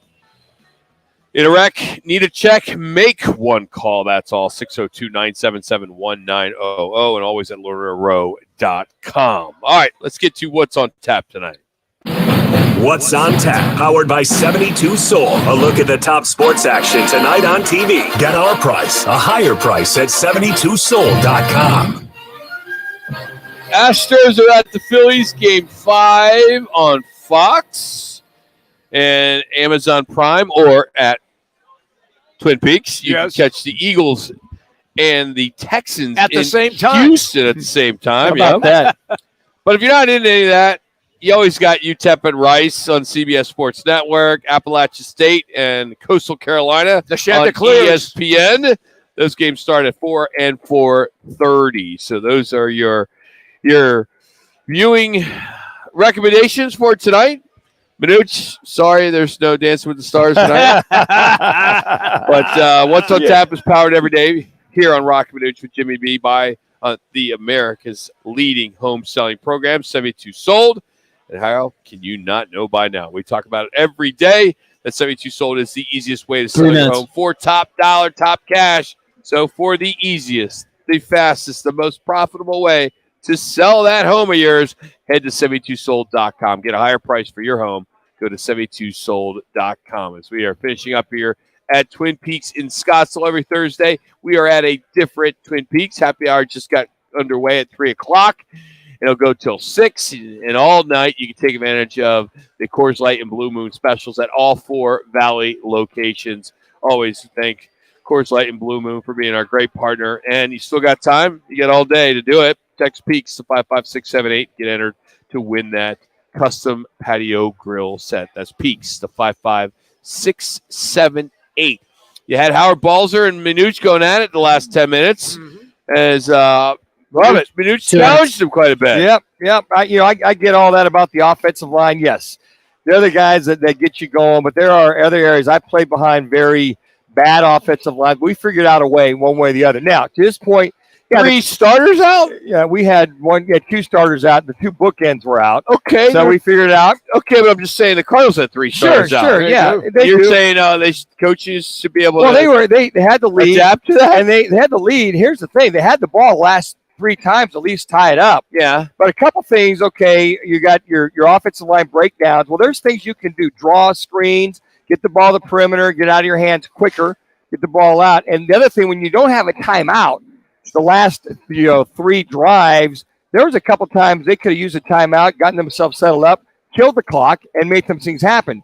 So I know what Howard's saying is it's kind of obvious, your line's bad, this, that, but you had the 3 chances, and the way they played the play calling it was just horrific. When I'm going, okay, you got this guy named D-Hop. I'm throwing the ball to him 20 times the last year. I don't care who he is. I'm finding him, allowing him to make a play with his feet within the last 2 or 3 minutes. So there's ways to combat that. Yeah, you may not be able to run the ball with your center, your guard, your tackle out. There's many ways as a play caller and with the other talent you had that you can go ahead and help that out. Max protected that side. Throw to D-Hop. Throw to this guy there. Yeah, I get it to a point, but I'm not buying it. All right. Cliff Kingsbury, you got to get it back together. Played the game. Thanks to Twin Peaks, Coors Light, Blue Moon for having us. Tomorrow we'll be out at Wright Toyota. Ben, good job back at the iHeartRadio studios. If you missed anything, go to rockandmanuch.com or the iHeartRadio 10 podcast. Jax, Jimmy, Manuch. Yes, way sir. to bring the A game today. Thank you. Do it again tomorrow. Thanks for listening. Fox